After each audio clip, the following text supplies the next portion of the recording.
안녕하세요. 저는 수능에서 3년 연속으로 생윤 만점을 맞은 이성민 선생이라고 합니다. 오늘 2026년도 9월 모의고사 해설을 진행하겠습니다. 자, 오늘은 킬러 문제들부터 진행할 예정인데요. 시민불복종 문제로 먼저 들어가겠습니다. 한번 봐주십시오. 자, 그래서 9월 모의고사인데요. 9번. 가의 갑을 사상가들의 입장을 그림에서 탐구하고자 할 때 적절한 질문만을 보기에서 고른 것은 이렇게 나왔어요. 시민불복종 문제죠. 그래서 자, 갑 시민불복종은 거의 정의로운 사회에서 다수의 정의감에 호소하는 정치적 행위다 라고 나와 있어요. 자, 그 다음에 정치적 행위다. 요새 많이 나온 내용이죠. 정치적 행위. 자, 시민불복종의 대상은 우리가 평등한 자유 원칙의 심각한 위배나 이런 원칙의 심각한 위배나 현저한 기회균등의 원칙에 대한 위배, 이거에 대해 국한된다. 이 시민불복종의 종류에 대해서 이제 시민불복종과 관련된 정의 원칙의 종류에 대해서 이제 얘기를 하고 있어요. 롤스죠, 롤스. 자, 그 다음에 시민불복종은 공리주의 관점에서 정당화된다.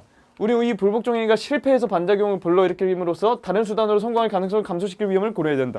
이거는 많이 봤던 이제 싱어의 제시문이에요. 그래서 발상을 하는 거는 어렵지 않았을 거예요. 그래서 우리가 이제 선지를 판단할 텐데 볼게요.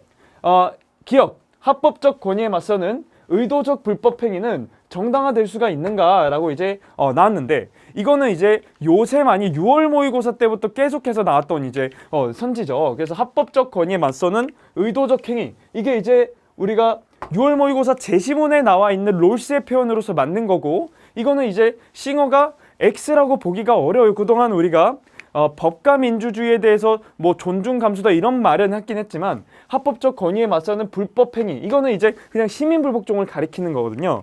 우리가 이거는 롤스랑 싱어가 둘 다 맞기 때문에 O고, 그 다음에 그래서 X예요. 기억은 롤스만 맞고 싱어는 X가 되기 때문에. 자, 근데 니은 시민불복종은 민주체제 유지를 위한 모든 시민의 권리인가? 라고 이제 나와 있어요. 우리는 여기서 뭘 봐야 돼요? 민주체제에 대한 유지, 체제의 안정을 우리가 꾀하는 것이지 위협을 가하는 건 아니야. 위협을 가한다면 그거는 위정자 탓인가? 라고 보는 게 이제 요새 많이 트렌드로 나오는 거고, 그게 사실 예전에 이제 시민불복종에 있는 제시문에 있었던 내용인데, 요새 약간 옛날 것들을 다시 물어보는 그 흐름이 좀 있거든요. 예를 들어 작년에 루소의 응보주의적 관점, 이 교정적 정의에 있는 내용, 뭐 이런 거라든지, 아니면은 이따 볼 텐데 뭐 2018년 6월 모의고사에 있는 기억선지에 대한 내용인데 환경윤리에서 좀 다시 넣는다든지, 싱어 종차별하지 말았는데 다른 애들도 맞는 뭐 그런 것들. 그래서 이거는 여튼 중요한 내용이거든요. 그래서 니은은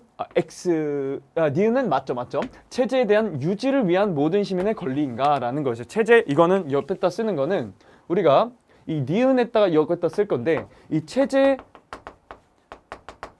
안정이지, 안정을 꾀하는 것이지, 이거는 위협을 가하는 것이 아니에요. 위협을 가하는 것으로 보면 위정자 탓이다. 자, 디귿 보면 시민불복종은 행위자의 양심에 부합하는 정치적 행위인가? 라고 나와 있어요. 그래서 얘는 이거 롤스 맞고. 자, 근데 양심에 부합하는, 이렇게 이제 그 다음에 정치적 행위다 라고 하면은, 우리가 이제 2024년 수능 문제를 보면은 거기서 우리가 알아야 되는 그 시민불복종의 정의가 있어요. 뭐죠? 부정의한 정책의 변혁을 목적으로 행해지는 공공적이며 비폭력적이며 양심적이지만 그렇지만 법에 반하는 정치적 행위다. 이 6가지 정보가 있어요. 이걸 잘 가져가셔야 돼요. 그래서 보면은 시민불복종은 부정의한 정책의 변혁을 목적으로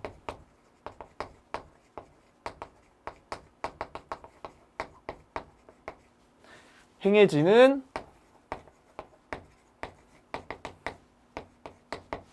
공공적이며 비폭력적이며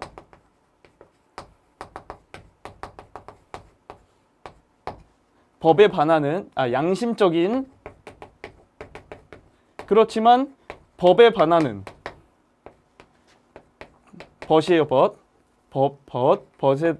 법에 반하는 정치적 행위다.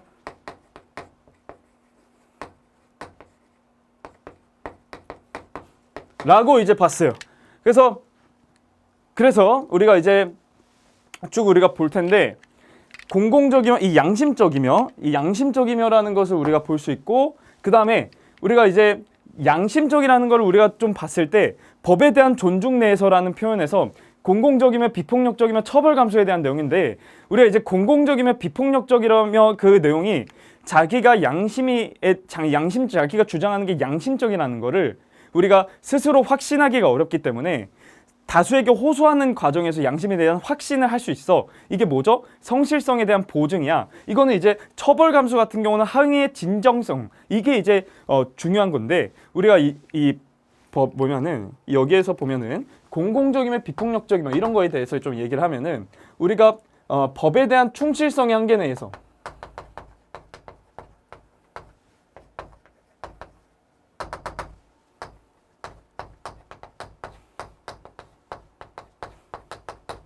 이게 이제 공공성이랑 비폭력성이랑 그 다음에 하나가 뭐였어요? 처벌 감수였죠.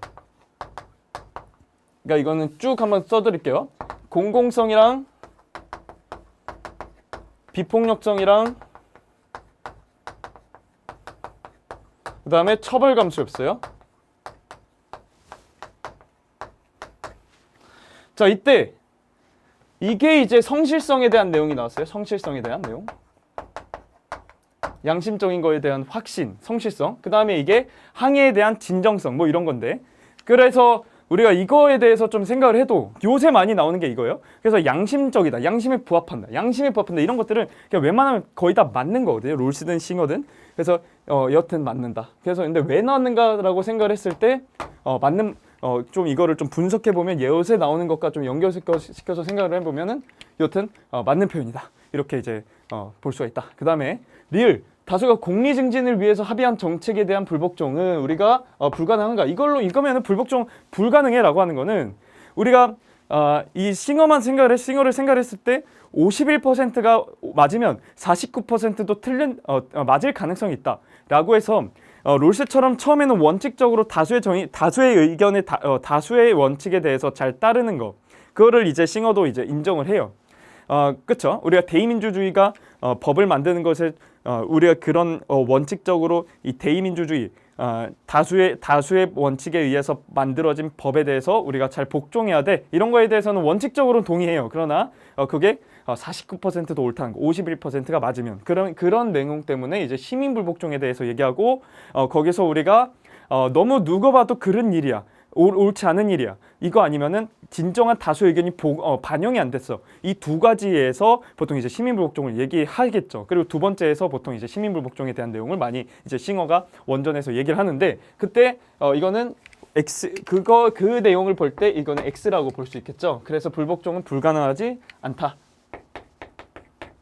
그래서 정답은 3번인 거예요. 그 다음에 이제 11번 보면은 11번은 우리가 롤스죠, 롤스. 자, 한번 볼게요. 공정으로서의 정의는 순수 절차적 정의의 원초적 입장의 관념을 사용한다. 뭐 이렇게 써져 있어요. 순수 절차적 정의는 올바른 결과에 대한 별도의 기준 없는 대신에 공정한 절차가 있고 그 절차를 제대로 따르면 내용에 상관없이 결과도 공정하게 된다라고 이제 보고 있어요. 그 다음에 원초적 입장이라는 관념은 거기에서 합의된 어떤 원칙도 정의로운 것이 되게 하는 공정한 절차를 설정하기 위한 것이다. 특수한 우연성의 결과들을 무효하기 위해서 뭐 이렇게 이제 내용이 나오는데, 여기서 우리가 뽑아야 되는 정보들은 뭐냐면 이제 순수 절차적 정의에 대한 내용이에요. 순수 절차적 정의. 그래서 결과에 대한 별도의 기준은 없는 대신 별표. 이게 기준이 없는 거라 해서 기준이. 그 다음에 공정한 절차가 있고 그 절차를 제대로 따르면 내용에 상관없이 결과도 공정하게 된다. 우리가 절차적 정의는 뭐예요? 우리가 결과에 대한 독립적인 기준, 결과에 대한 어떤 기준을 바탕으로 분배를 정의롭은지 판단하는 것이 아니라 분배 과정 절차를 정의롭게 했다면, 즉 정의 원칙을 잘 따랐다면 분배 결과는 공정하거나 정의로운 거야, 보장이 되는 거야 라고 하는 것이죠. 그래서 이 순수 절차적 정의를 생각해 보면 기존의 절차적 정의에 대한 내용이 잘 우리가 받아들여질 수가 있어요. 자, 그 다음에 원초적 입장이라는 관념은 거기서 합의된 어떤 원칙도 우리가 정의로운 것이 되게 하는 공정한 절차를 설정하기 위한 것이다. 뭐 이렇게 이제 얘기하고 있고, 원초적 입장의 당사자들은 특수한 우연성의 결과들을 부여하기 위해서 무지의 배일 속에 있는 것으로 가정된다. 그래서 우리가 공정이라는 말은 어디서 나오냐? 무지의 배일, 평등. 이 원초적 입장의 사람들은 자유롭고 평등해야 되는데, 평등하고 공정한 거는 무지의 배에 껴갖고 내가 자연적 사회적 조건이 무엇인지 모르고 내 성격, 가치관, 야망이 뭔지 모르는 그게 바탕이 될 때 이제 가능한 것이겠죠. 그래서 무지의 배일과 여기서 좀 가져가야 되는 게 이 무지의 배일과 공정이라는 내용이 연결이 된다라는 거, 평등해진다 이런 개념이라고 보시면 돼요. 자, 그래서 기어 1번부터 보면은 원초적 입장은 우리가 모두의 복지를 위한 사회를 지향하지 않으니 모두의 복지, 약간 좋음, 이익, 행복, 복지 한 축으로 생각을 해주시면 좋겠고, 이거는 옳음과는 좀 다르죠. 좋음이랑. 그러니까 항상 이 롤스 같은 경우는 옳음과 좋음에 대한 관계가 좀 차이가 있어요. 우리가 이제 좋음과 옳음이 있는데, 필기 왜 이래? 좋음과 옳음, 그 다음에 여기서 우리가 약간 행복과 복지와 이익과 혜택과 등등등. 옳음은 뭐예요? 약간 이거랑, 그러니까 옳음은 보통 정당하다라는 말이랑 이제 연결이 돼요. 좋음은 이제 이익 뭐 이런 것들이랑 연결이 되는데, 특히 이제 합리적 이런 게 이제 자기 목적을 추구하고 사적인 거를 좀 얘기하거든요. 그래서 좀 연결이 되는 말들이 있는데, 이거는 원전이나 제시문 읽을 때 좀 설명을 할 텐데, 보통 우리가 얘랑 반대가 되는 게 자유나 권리, 자유나 권리. 그래서 내 다수의 이익을 위해서 소수의 권리를 침해하면 안 돼. 입헌민주주의, 즉 민주주의 사회에서는 모든 사람들이 자유롭고 평등해야 돼. 그런데 이 공리주의는 입헌민주 체제를 정당화시키는 건 그동안 공리의 원칙이었는데 다수의 이익을 위해서 소수의 권리가 침해될 수 있는 가능성이 있어. 그러니까 나는 정의 원칙으로 이를 대체할 거야. 체계적으로 대체할 거야 라고 하는 것이죠. 그래서 이 원칙은 평등한 기본적 자유 원칙이에요. 기본적 자유에 대해서, 모든 기본적 자유에 대해서, 전체 기본적 자유에 대해서 모든 사람들이 평등하게 권리를 가지는 거야 라고 이제 볼 수가 있겠죠. 자, 그래서 여튼 항상 자유와 권리는 좀 차이가 있어요. 그렇죠? 자, 여튼 그래서 원초적 입장에 있는 사람들도, 모든 사람들은 원초적 입장에 있는 사람들도, 참고로 더 말씀드리면, 자기가 이제 우리가 내 소수의 권리를 침해해서 다수의 이익을 주려고 하지는 않는다는 거. 그래서 이것과 관련해서 좀 더 얘기를 좀 하고 싶었어요. 그 다음에 모두의 복지를 위한 사회를 지향하지 않는다. 이거 2-1원칙 보면은 모두의 이익이다라는 말 때문에 이제 맞다, 이거는 X라는 거예요. 그렇죠? 이거를 복지나 이익이나 이렇게 좀 비슷한 단어라고 가져갔으면 좋겠다는 거죠. 자, 그 다음에 공정으로서의 정의에 따른 사회는 우연성이 작용되지 않는다라고 이제 얘기하고 있는데, 우리가 이제 원초적 합의 말고 예를 들어서 정의로운 사회가 됐어요. 이제 그건 이제 기존의 이론적인 가상적 상황이었잖아요. 이 원칙이 잘 실현되는 어느 정도 정의로운 사회가 됐어요. 이 사회에서 뭐예요? 우연성이 작용할 수 있어요, 없어요? 있죠, 그렇죠? 이 우연성을 우리가 상호성의 원리로, 천부적 재능의 분포를 우리가 공동자산으로 간주해서 모든 사람의 이익이 될 때 천부적 재능을 통한 이익이 정당화될 수가 있는 거야. 뭐 이런 내용들이 그동안 상호성의 원리와 관련돼서 2-1원칙에 대해서 배웠던 내용이에요. 그래서 이거는 우연성이 작용하지 않아? 현실적으로 작용하지 않아? 아니죠. 천부적 재능을 어떻게 조정하는지 우리가 2-1원칙으로 잘 봤어요. 그 다음에 원초적 입장에서 사회 기본 구조의 원칙까지 합의되지는 않는다. 이게 되게 중요한 선제예요. 여기 별표.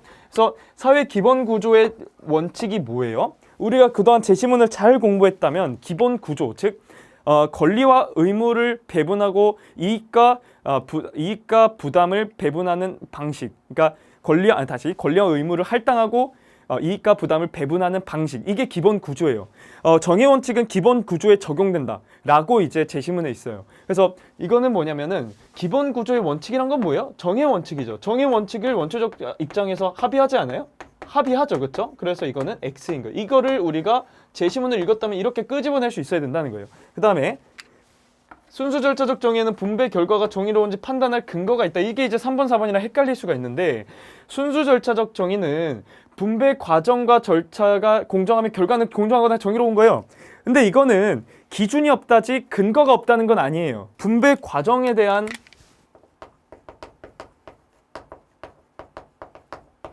절차에 대한 정의로운지를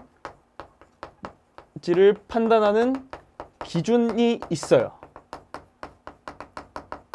그 다음에 분배 결과에 대해서 정의로운지 기준을 판단하는 거, 그 여부를 판단하는 거.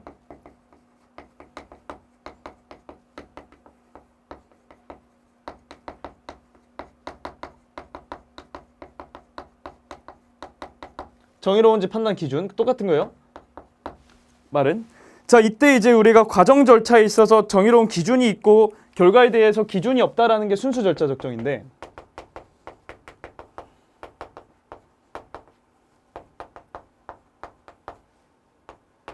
그리고 이제 불완전한 절차적 정의 그리고 완전한 절차적 정의 이렇게 이제 나와요. 자, 그래서 얘는 이게 있어요. 그래서 과정 절차가 정의로우면 분배 결과도 정의로운 거예요. 이게 따라오는 거예요. 그래서 근데 이게 분배 결과가 정의로운지 판단하는 기준은 없어요. 그리고 왜냐면 이제 아무리 뭐 불평등해도 분배 과정 절차가 정의로우면 그냥 분배 결과는 정의로운 거예요. 그 다음에 불완전한 절차적 정의는 분배 결과가 정의로운지 판단하는 기준이 있는 것이죠. 우리가 이거는 공리주의가 최대 다수의 최대 행복이라는 그 결과에 대한 기준이 있죠. 그렇지만 그 과정 절차에 대해서는 정의로운지 판단하는 기준은 없죠. 그 다음에 완전한 절차적 정의는 분배 과정 절차가 정의로운지 판단하는 기준에 대해서 얘도 있고 얘도 있는 거를 말해요. 됐죠? 근데 이제 시민불복종에서 나오는 내용이 뭐냐면은 시민불복종에서 우리가 원초적 상황이라는 완전한 절차가 있어 라고 이제 얘기하면서 완전한 절차적 즉 우리가 이제 원초적 상황이야. 이게 이제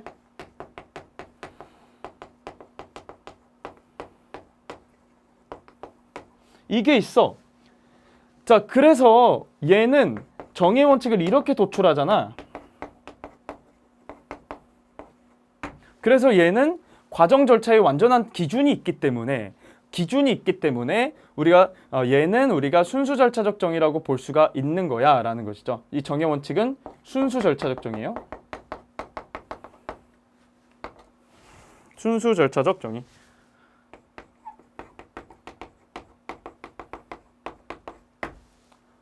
약간 올라갔는데? 그래서 순수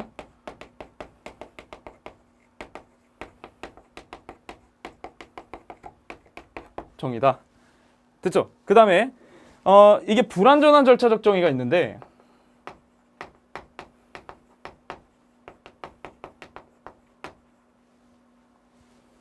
이거는 이따 이렇게 좀 쓸게요. 그러니까 얘랑 좀 반대되는 게 우리가 정의로운 헌법 있죠. 정의로운 헌법. 정의로운 헌법이라는 결과에 대해서 정의로운 그 기준이 있어요. 그래서 정의로운 헌법.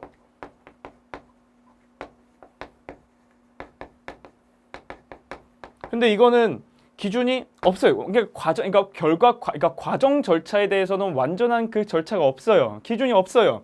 그래서 이거는 바로 불완전한 절차적 정의라고 봐요.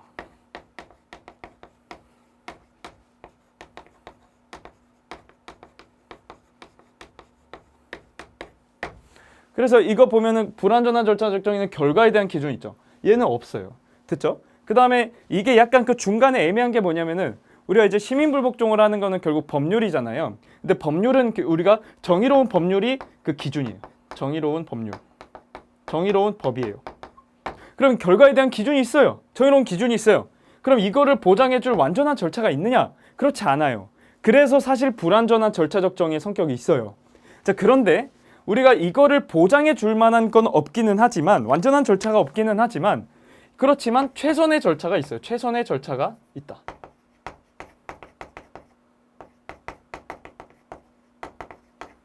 이게 뭐예요? 다수의 원칙이에요. 다수의 원칙.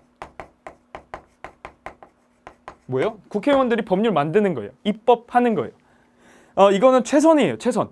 그래서 이걸로는 충분하지 않아. 뭐가 필요해? 바로 우리가 시민불복종이 필요한 거예요. 만약에 이렇게 만들었는데 심각하게 부정의한 법이 있어요. 이런 책을 심각하게 위배해요. 또는 이다시 이런 책을 현저하게 위반해요. 그러면은 우리가 시민불복종을 할 수도 있다는 것이죠. 이게 이제 사실 민주주의에서 교과서는 약간 이거는 좀 대의민주주의, 간접민주주의로 좀 서술이 되는 경향이 있고, 얘는 소수의 시민들이 참여하잖아요. 얘는 좀 직접민주주의적인 것으로 좀 볼 수가 있어요. 여튼 얘는 이제 그래서 준순수 절차 적정이래요. 최선의 절차가 있기 때문에. 그래서 준순수 절차 적정이. 근데 불완전한 절차적 정의의 성격도 있긴 하다. 그래서 준순수 절차적 정의.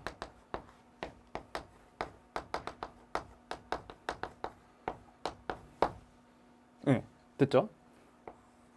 자, 이렇게 이제 볼게요. 그래서 우리가 이제 4번에서는 판단할 근거가 있냐, 기준이 있냐, 이게 아니에요. 그러니까 여기서 제시문에서는 공정한 절차가 있고 뭐 이렇게 나올 때 별도의 기준은 없는데, 이제 결과에 대한 분배의 별도의 기준은 없는데 공정한 절차가 있고 이게 따르면 결과는 그냥 따라오는 거다라고 얘기하고 있죠. 자, 그랬을 때 순수 절차 정의는 분배 결과에 대해서 정의로운지 판단할 근거가 있어 라고 하는데, 이 근거는 뭐예요? 여기죠.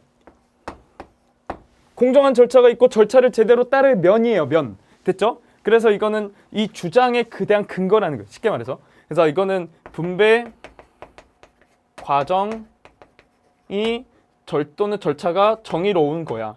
이게 이제 근거예요. 그럼 우리가 얘기하고 싶은 건 분배 결과는 뭐 빈부격차가 있든 없든 있어도 정의로운 거야. 분배 결과는 정의로운 거야.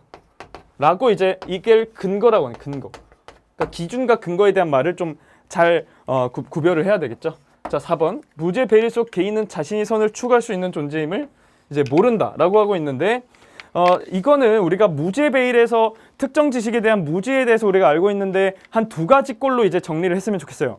하나는 뭐냐면은 우리가 자연적 사회적 조건을 몰라요. 내 아빠가 차범근이야. 이러면 내가 유전자가 달리길 잘할 수 있겠죠. 자연적 조건. 사회적 조건은 뭐냐면은 우리가 내 아빠가 예를 들어서 뭐 정치인이나 또는 기업인이야. 또는 그러면 내가 이제 사회적 조건이 좀 좋을 수도 있겠죠. 또는 내가 속한 지역 이런 것들. 또 그러면 이제 교육이 좋을 수 있겠죠. 예를 들어 내가 강남 8학군에 태어났어. 이런 것들. 자, 그 다음에 뭐냐면 이 자연적 사회적 조건과 함께 뭐가 있냐면 가치관 또는 우리가 야망이라고 부를 수가 있는 거예요. 내가 만약에 돈을 좋아해. 그러니까 돈을 많이 추구해. 그러면 정의의 원칙을 세울 때 돈을 많이 세울 수 있도록 정의의 원칙을 세우려고 한다는 거예요. 근데 그걸 없애려는 거예요. 평등하게 만드는 거예요. 그래서 무죄배를 씌워버리는 거예요.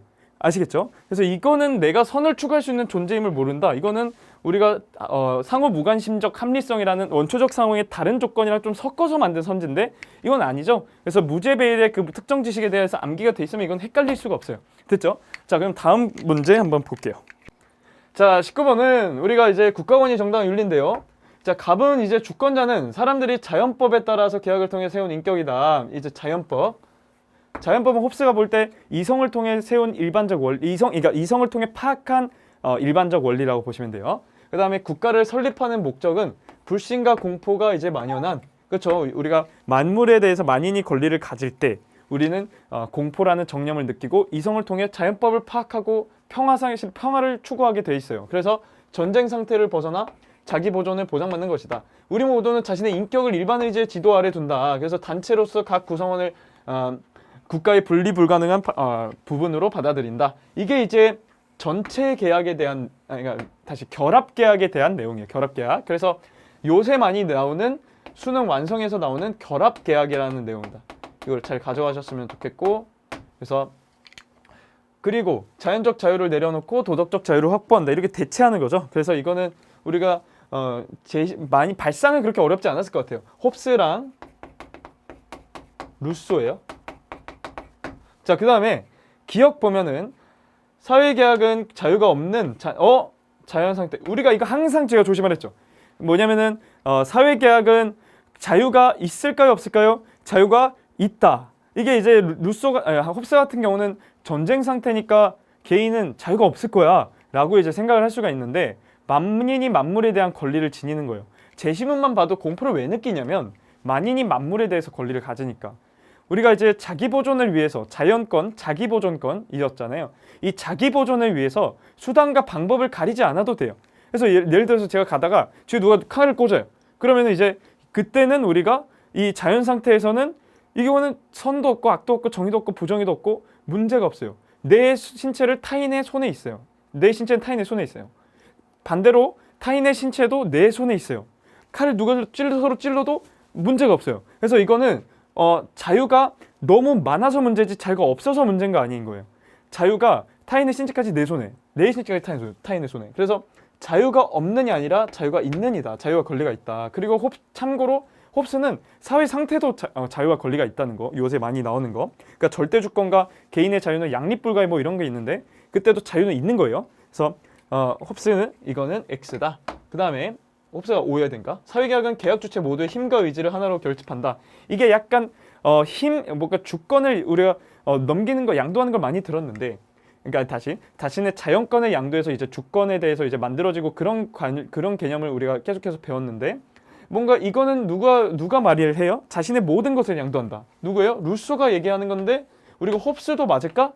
홉스도 맞긴 하다. 맞다. 아시겠죠? 근데 이제 사실 시험장에서는 여러분의 입장에서 봤을 때 막 이거는 물음표가 나올 수 있다라고 생각을 해요. 그래서 이거는 물음표라고 일단 볼게요. 디귿선지.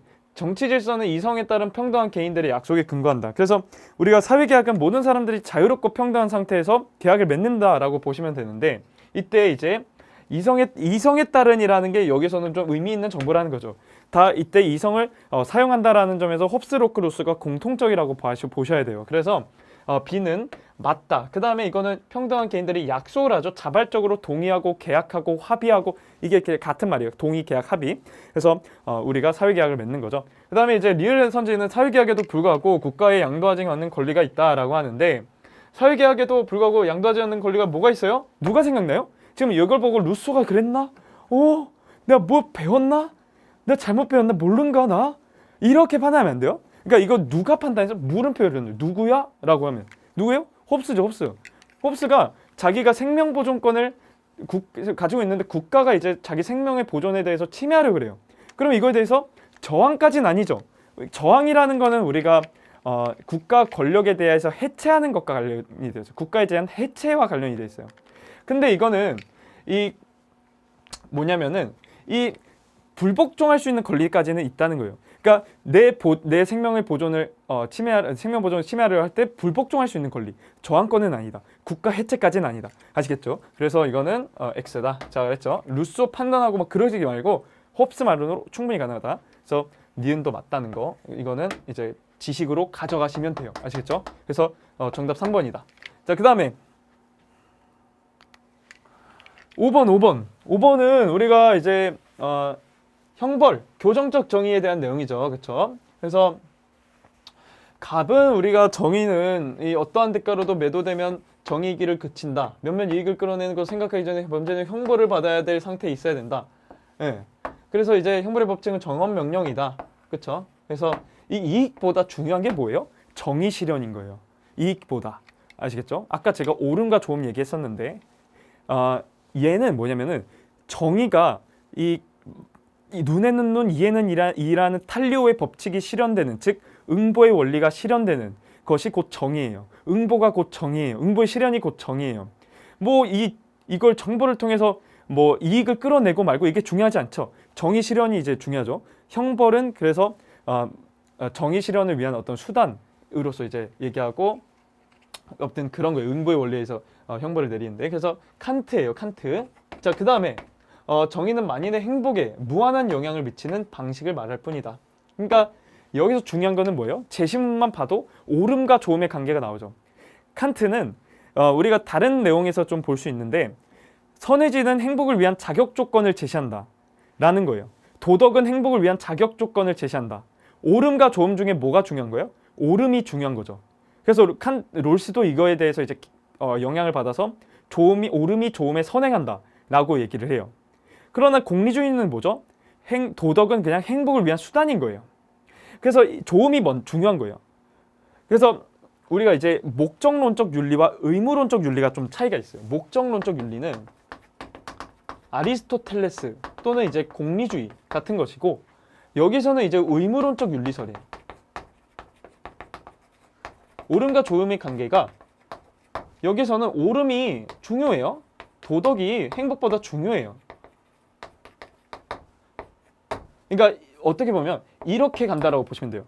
그러니까 도덕은 행복을 위한 자격 조건을 제시하는 거야. 선의지는 행복을 위한 자격 조건을 제시하는 거야. 옳음이 좋음에 선행하는 거야 라는 거. 자, 그 다음에 목적, 그러니까 이거 좀 행복을 위한 자격 조건을 제시한다. 이렇게 쓸게요. 그 다음에 목적론적 윤리설은 우리가 이 조음, 이런 게 좋은 게 조음, 선, 옳음 중에 이 도덕은 행복을 위한 수단인 거야.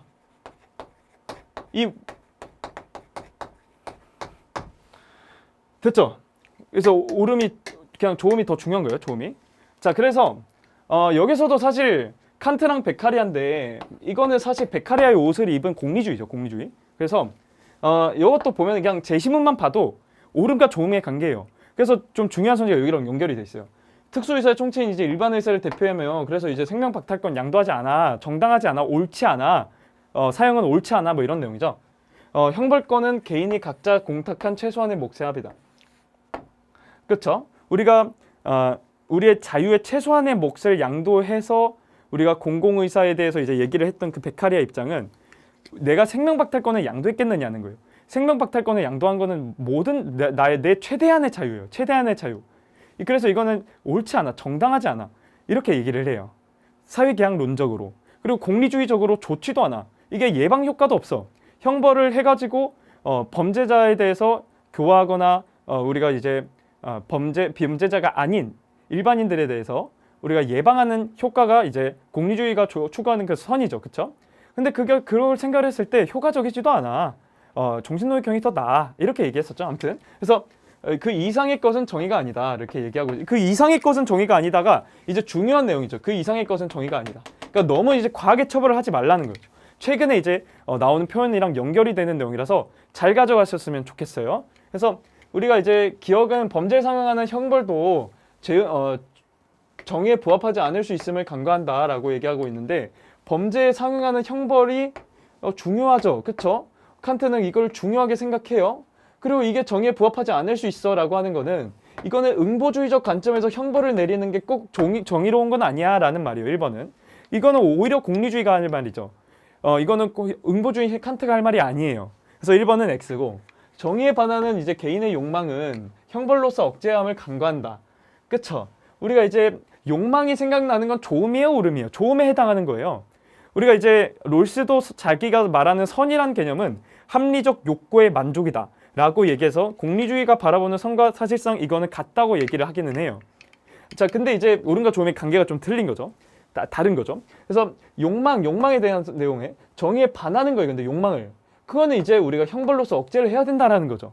됐죠? 이 정의에 반하는 이런 이 자식의 욕망 이런 것들은 형벌로서 좀 억제해야 돼 라고 보는 것이죠.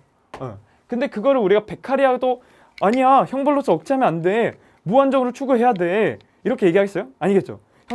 베카리아는 그래도 공리주의이기 때문에 우리가 공익을 해치면 안 된다고 봐요. 그래서 형벌은 사회에 악영향을 미치는 것에 비례하는 것이죠. 그래서 베카리아는 이제 베카리아도 둘 다 맞는 말. 베카리아도 맞고 칸트도 맞기 때문에 얘는 X예요. 둘 다 맞기 때문에 X야.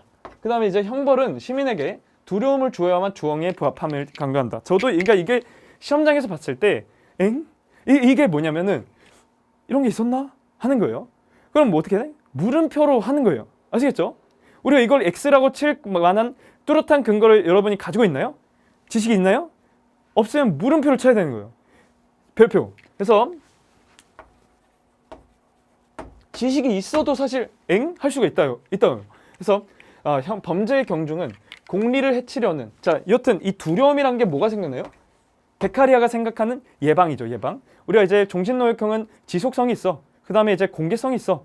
그리고 이거는 강도보다 중요한 게 지속성이야. 예방 효과에. 그래서 사형도 예방 효과가 있기는 한데 없는 거 아니에요?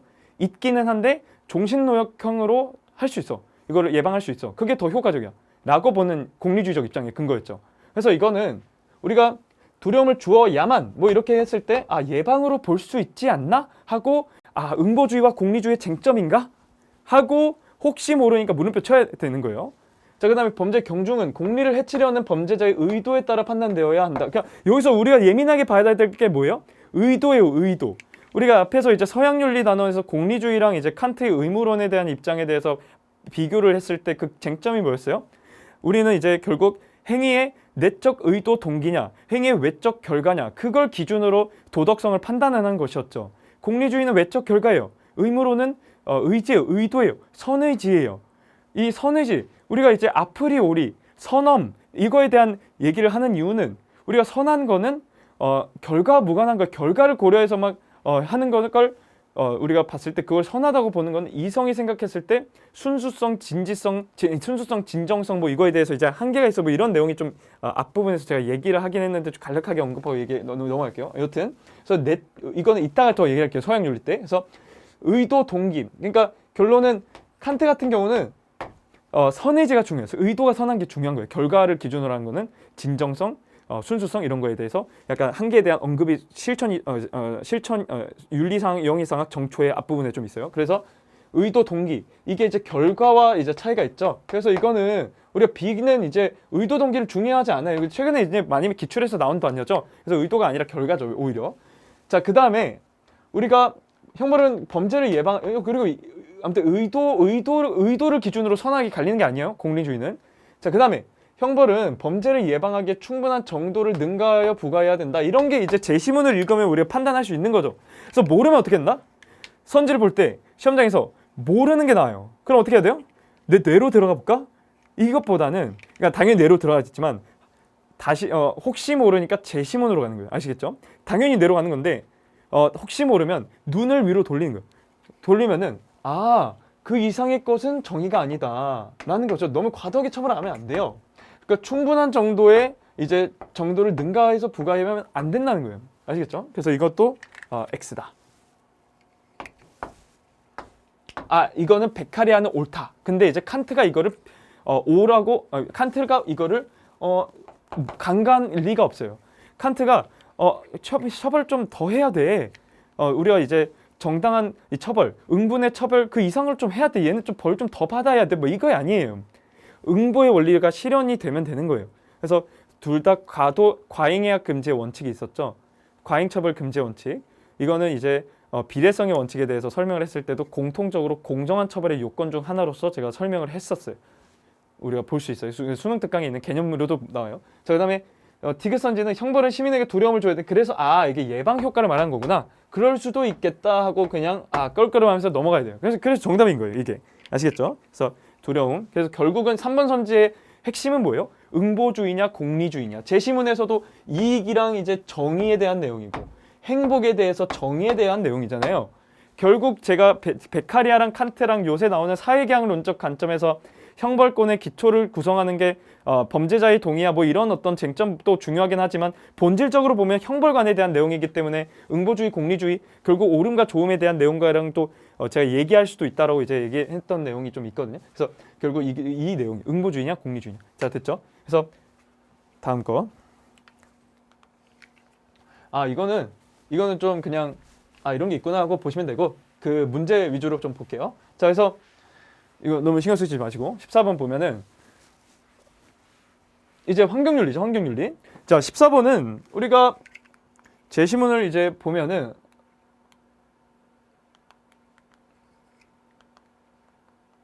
어떤 존재가 고통을 받는다면 그 고통을 고려하지 말아야 할 도덕적 이유는 없다라고 이제 얘기하고 있고 이익평등 고려의 원칙을 인간 종족 바깥까지 적용해야 된다라고 얘기하고 있어요. 누가 생각나요? 싱어죠. 이익평등 고려의 원칙. 그래서 이건 그냥 싱어다. 별로 볼 거 없어요. 그리고 인간에 대한 의무 외에는 어떤 존재자에 대한 의무도 가질 수 없다. 칸트죠, 칸트. 그러니까 뭔가 그동안 배웠던 거에 대해서 그냥 사실 확인만 할 뿐이에요. 제시문과 관련해서 사상가를 발상하는 데는 크게 문제가 없었어요.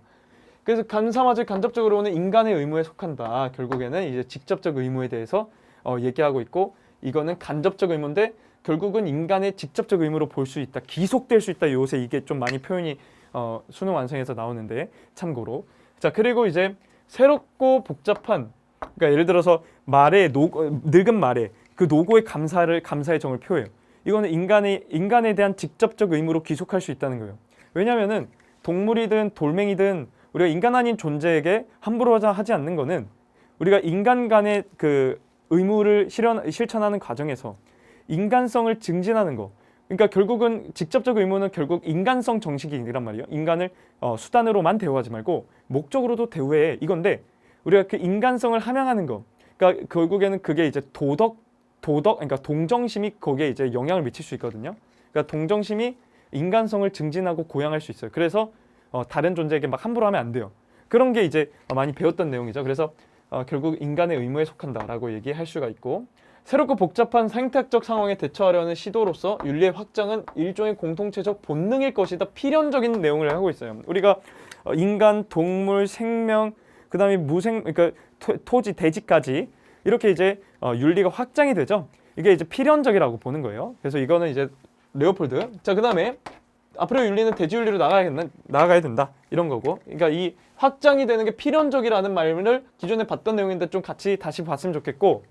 자, 선지 보면은 쾌거감수 능력이 있는 모든 존재는 차별 없이 평등한 대우를 받아야 된다라고 이제 얘기하고 있는데, 이거는 이제 2018년 수능에서 이제 이거 2018년 6월 수능이 아니라 6월 평가원에서 종을 차별하는 거는 그러니까 종을 차별하면서 도덕적으로 다르게 대우하면은 안 돼, 뭐 이런 내용이 나와요.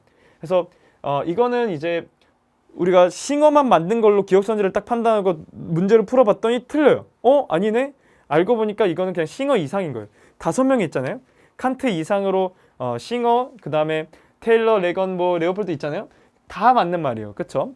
그러니까 이거는 그냥 인간 중심 그 이상, 그러니까 그 동물 중심 싱어 이상도 다 맞는 거예요. 그래서 얘는 우리가 이제 레오폴드도 있잖아요. 그래서 칸레 중에 싱어랑 칸트랑 레오폴드랑 이럴 때 얘도 맞기 때문에 이건 X인 거죠. 됐죠? 자, 칸트는 X겠죠. 근데 중요한 건 얘네 두 개 맞으니까 X라는 거예요. 동물학대 금지는 모두 인간에 대한 의무로 환원된다, 이런 표현이 중요한 거죠. 우리가 이게 수능 완성에서 모의고사에서도 막 나오고 2번 정도 이거 겹치는 내용을 제가 봤거든요. 그래서 실전 모의고사를 잘 풀어야 돼요. 9월 모의고사 푸는 거 관련해서. 그거 보면은 둘 다 이게 내용이 계속 나와요. 그러니까 우리가 길고양이 계속 죽이고 나서 이제 연쇄살인범이 되죠. 그러니까 이 길고양이 죽이면 안 돼, 이런 논리예요. 인간 중심주의적인 논리죠. 막 동물에게 내재적 가치, 동물은 그 자체로 가치가 있는 거예요, 뭐 이런 내용을 얘기하는 게 아니에요. 인간에게 함부로 대하지 말라. 그러니까 인간을 목적으로 하는 거. 그런 게 결국에는 인간 중심주의적인 칸트의 논리예요. 그래서 모두 인간에 대한 의무로 환원된다, 이렇게 얘기했을 때 우리가 인간 중심주의적인 칸트만 맞고, 이거 싱어가 보통 이거 비판하는 그 대목도 이제 그 수능완성에서 있거든요. 반복된 내용이니까 이거는 반드시 판단을 깔끔하게 할 수 있어야 돼요. 그래서 B 같은 경우는 누구냐면 칸트만 맞다는 거죠. 그러니까 이거는 맞는 말이에요. 그 다음에 모든 생명체를 도덕적으로 존중해야 되는 것은 아니다 라고 하는데, 뭐가 생각나요? 기출을 풀다 보면 2024년에 수능 때 유행했던 내용이에요. 그때 당시 이제 교육청에서도 싱어랑 테일러랑 약간 계속 비교하면서 동물은 그래도 이 싱어는 동물까지니까 생명체 같은 생명체로 이제 선지 나오고, 싱어는 X였던 경우가 있거든요. 그래서 이 싱어 같은 경우는 모든 생명체를 도덕적으로 존중해야 되는 건 아니다. 싱어한테 자신 있게 싱어한테 오를 쳐야 돼, 공부를 했으면. 그 다음에 이게 우리가 이제 칸트도 맞겠죠. 칸트도 인간 중심주의니까 싱어가 맞는데 칸트도 당연히 맞겠죠. 근데 레오폴드 같은 경우는 여기서 또 중요한 내용이 나와요. 요새 수능 완성에서 나오는 거는 우리가 얘는 진화론의 영향을 받았어요. 그래서 우리가 진화를 같이 겪는 동료 구성원에게, 이 구성원이라는 거는 이제 생명체, 개체인 거죠. 얘네들한테도 도덕적 존중을 해줘야 돼요. 뭐까지? 전체 생태계뿐만 아니라 이 개별 공동체 구성원, 그러니까 개별 구성원까지, 그 존재들까지도 우리가 함부로 대하면 안 된다라는 거예요. 됐죠? 그러니까 무생물, 뭐 생명, 뭐 이런 어떤 개별 구성원 있잖아요. 이 개체도 우리가 도덕적 존중해야 돼. 그 중에서 특히 이제 동식물에 대한 내용은 우리가 이제 진화론으로 우리가 동료 구성원으로서 우리가 잘 도덕적 존중해야 돼. 뭐 이런 내용이야. 자, 그랬을 때 우리가 존속 권리를 지니는 것은 아니야. 생태계 모든 동식물이 이 존속이라는 단어도 이런 맥락에서 좀 원전에서 좀 볼 수가 있는데 이거는 이후에 제가 좀 드리려고 합니다. 그래서 존속 권리를 지닌 것은 아니다. 레오폴드 같은 경우는 이거는 이제 X죠. 아니 뭐라는 거야? 나 지금 잠깐 잘못했죠? 그러니까 CC식 모든 생명체를 도덕적으로 존중해야 되는 것은 아니야. 레오폴드는 X라는 거예요. 생명체도 해줘야 된다는 거 도덕적 존중을. 그래서 이제 C 같은 경우는 맞죠. 레오폴드만 X니까 됐죠. 자, 그다음에 D 같은 거 보면은 모두 다 맞아야 돼요. 생명태계의 모든 동식물이 존속 권리를 지니는 것은 아니다 이렇게 나오는데 이 모든 동식물이 존속 권리를 지니는 것이 아니야 라고 할 때 얘는 이제 레오폴드는 X겠죠. 그래서 얘는 둘 다 O고 그래서 이거는 이제 X다. 그래서 니은 디귿이 정답이에요. 사실 디귿 리을은 그렇게 막 엄청 구분되는 내용이 아니죠. 그래서 어렵지 않았어요. 공부 최근에 나왔던 내용 계속 묻는 거니까 너무 어렵지 않게 풀 수 있을 거라고 저는 확신하고 있어요. 자, 그 다음에 16번 보면은 16번은 이제 평화윤리죠. 평화윤리. 자, 그래서 모겐소가 처음에 나오는데 국제정치에 도덕이 미치는 영향력을 과대평가에서도 가소평가에서도 안 된다. 새롭죠? 좀 새롭지 않나요? 그래서 이거는 좀 밑줄 치면서 제시문 읽었으면 좋겠어요. 됐죠? 그래서 가대평가에서도 가세평가에서도 안 돼. 도덕이 미치는 영향. 오? 얘는 이제 항상 약간 그 오름 조막까 얘기했었잖아요. 얘는 도덕보다는 항상 이익, 자국의 안보 이런 거를 이제 정치인이 추구한다는 거였어요.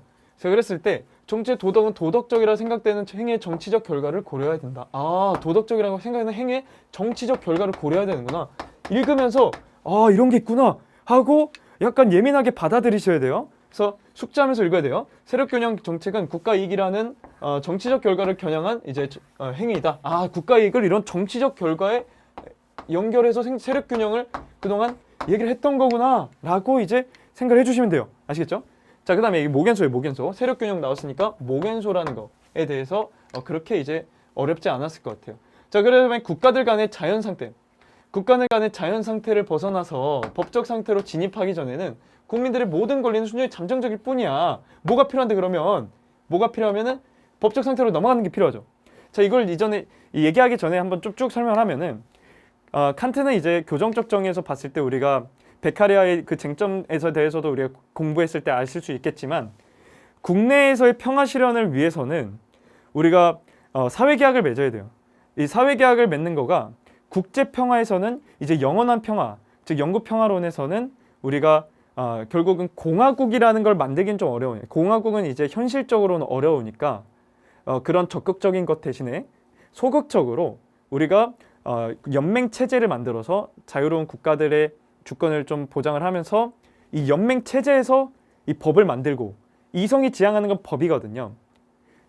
결국 그 법을 만들고 그 국제 연맹에 의해서 평화를 실현해야 돼라고 하면서 이론적으로 유엔에 영향을 미쳤죠. 유엔 형성에. 이 롤스가 이런 영구 평화론에 영향을 받아요. 롤스도 이 만민법의 안에 있는 이 나라들. 그래서 그 밖에 있는 나라들을 편입시켜야 돼요. 그래서 우리가 해외 원조에서 원조를 해야 된다라고 보는 거예요. 됐죠? 그래서 이렇게 이제 연결이 되는 거예요. 그래서 우리가 이제 보면은 잠정적일 뿐이야. 그 모든 것은 오직 보편적 국제 연맹 안에서만 이제 확정적인 것으로 인정되고 참된 평화가 실현될 수 있어. 라고 이제 얘기하고 있어요. 국제 연맹 안에서만 확정적인 것이야. 그래서 이거 관련해서 이제 글을 읽다 보면은 처음에 이제 1번 내용 나오고 2번 그 확정 조항에 대한 연맹 체제에 관련된 내용이 나오는데 그 부분에서 이 디귿선지가 좀 있는 게 있거든요. 이따 좀 더 언급할게요. 그래서 확정적인 것으로 인정되고 참된 평화 상태가 실현될 수 있다 라고 이제 얘기를 해요. 됐죠? 그래서 연맹 체제가 반드시 필요해. 확정 조항이 중요한 거야. 이렇게 내용이 나오는 거예요. 그래서 특히 이제 칸트는 이런 표현 중에 근원적 계약의 이념 아래서 뭐 이런 표현이 나와요. 근원적 계약의 이념 아래서.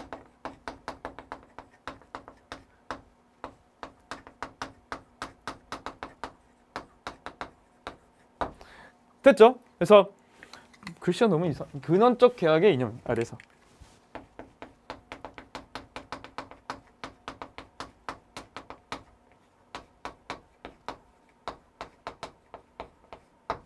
자, 이렇게 이제 나온다고 보시면 돼요. 그래서 우리가 이제 참된 평화가 실현될 수 있다 이렇게 나오는데 자, 그래서 칸트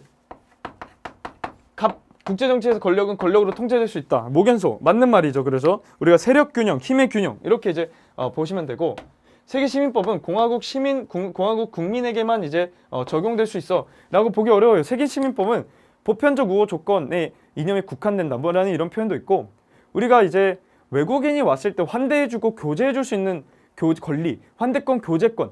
그러니까 뭐냐면은 우리가 특히 이 부분이 수능 완성에서 안 그래도 문화와 관련된 내용 때문에 좀 제가 좀 눈에 띄어가지고 얘기를 좀 더 한 게 있거든요. 모의고사 풀면서 그 뒤에 있는 실전 모의고사 있잖아요. 수능 완성에서. 그러니까 결국 이 3번 세계시민법인 보편적 우호 조건에 국한해야 된다. 이 내용은 결국 우리가 이제 적대적으로 처신하지 않는 한 우리가 이 사람들을 잘 대해줘야 된다는 거죠. 환대해주고 교제해주고 이런 거는 뭐냐면은 공화국 국민에게만 적용될 수 있는 게 아니에요. 그냥 외국인이면은 우리가 그냥 환대해주고 교제해주고 이거예요. 그냥 보편적인 우호예요. 그래서 이거는 X예요. X. 됐죠? 그 다음에 합법적 국제관계는 우리가 공화제 존속과 완성의 조건이다 이렇게 얘기하고 있는데 이게 합법적 국제관계가 공화제 존속과 완성의 조건이라는 게 이거 관련해서 사실 이거는 읽다가 디귿선지는 물음표가 나올 수도 있다고 저는 생각을 해요. 됐죠? 근데 이제 얘기하고 싶은 게 이성이 지향해야 하는 거는 평화예요. 평화. 근데 이성이 평화를 실현하는 거는 어떻게? 입법을 통해, 법을 통해서예요. 법을. 우리의 이성은 입법적 이성이에요. 그러니까 기존에 우리가 이성은 자신의 욕망을 실현시키기 위해서 이성을 사용하는 도구적 이성이었어요. 근데 이제 칸트나 플라톤 같은 경우는 입법적 이성이에요. 이성이 욕구를 절제해 주는 거예요. 됐죠? 자, 그런 이성이 결국 평화를 실현하기 위해서 그 법을 만드는 거예요. 그 법을 국내에서 국가 만들고 법 만들고 국제에서는 연맹 만들고 법 만들고 이런 맥락이. 그러니까 결국에는 우리가 공화제 존속과 완성의 조건에서 합법적인 국제관계가 이제 조건이다라고 했을 때 물음표 그럴 수도 있겠네 할 수도 있다라고 생각을 했어요. 왜냐면 하시면 돼요. 됐죠? 그리고 국제 정치에서 국가의 행위가 도덕적 중요성을 그리고 이 부분은 원론에서는 1번에 대한 내용. 그러니까 각 국가는 공화 정체여야 된다. 전제 정체면 안 된다. 전제 정체는 우리가 이제 예를 들어 군주가 전쟁을 일으키는데 딱히 국민의 동의를 필요로 하지 않아요. 그러니까 전쟁 개시를 쉽게 할 수가 있어요. 근데 이제 공화 정체는 시민의 동의가 반드시 필요해요. 전쟁 개시에. 그럼 전쟁의 당사자인 시민들은 여기에 대해서 신중할 수가 있어요. 그래서 평화 실현을 하는 데는 국내법상 공화 정체여야 된다라고 이제 확정 조항에서 있었죠. 그래서 이게 이제 공화제 존속에 관련된 내용의 흐름에서 이런 말이 나와요. 아시겠죠? 그 다음에 이제 2번 그 연맹 체제에 대한 내용이 나와요. 이런 거. 그래서 이거는 우리가 참고로 선지에서는 본 때 물음표하고 사실 결과적으로 원문론에서 보는 O이기도 하고 이거는 그냥 좀 물음표로 실전에서 할 수도 있겠다라고 생각을 해요. 그 다음에 국제정치에서 국가행위가 도덕적 중요성을 지님을 인식해야 된다라고 이제 얘기하고 있는데 이게 이제 모겐소가 그렇게 설명을 해요. 그러니까 이상주의랑 현실주의는 사실 국제관계에서 도덕이 중요한 거야. 자기 이익만 추구하면 안 돼. 도덕을 잘 지켜야 돼. 그게 더 중요한 거야. 라고 보는 이상주의적 입장의 칸트와는 다르게 현실주의인 모겐소는 각국의 이익 추구 여기에 이제 초점이 맞춰져 있어요. 그래서 그렇게 이제 이 국제정치의 현실을 잘 설명하고 그런 관점을 지니는데 여기서 우리가 국가행위가 도덕적 중요성을 지니는 거야 라고 보는 건 칸트는 사실 말할 것도 없어요. 칸트는 그렇게 생각해요. 근데 우리가 모겐소가 이러냐는 거예요. 모겐소도 우리가 제시문을 보면 과소평가해서는 안 된다라고 얘기하고 있어요. 무시해서는 안 된다는 거예요. 도덕적 중요성을 지닐 수가 있다는 거예요. 그래서 이건 모겐소가 맞으니까 맞는 말이에요. 그래서 리을은 맞는 말이다. 그래서 디귿은 그렇게 해서 맞을 수 있겠군 하고 보시면 된다는 거예요. 됐죠? 그래서 기억, 리을 이런 선지 없잖아요. 그러니까 이거는 좀 실전에서는 물음표 칠 수도 있지 않을까 하는 생각입니다.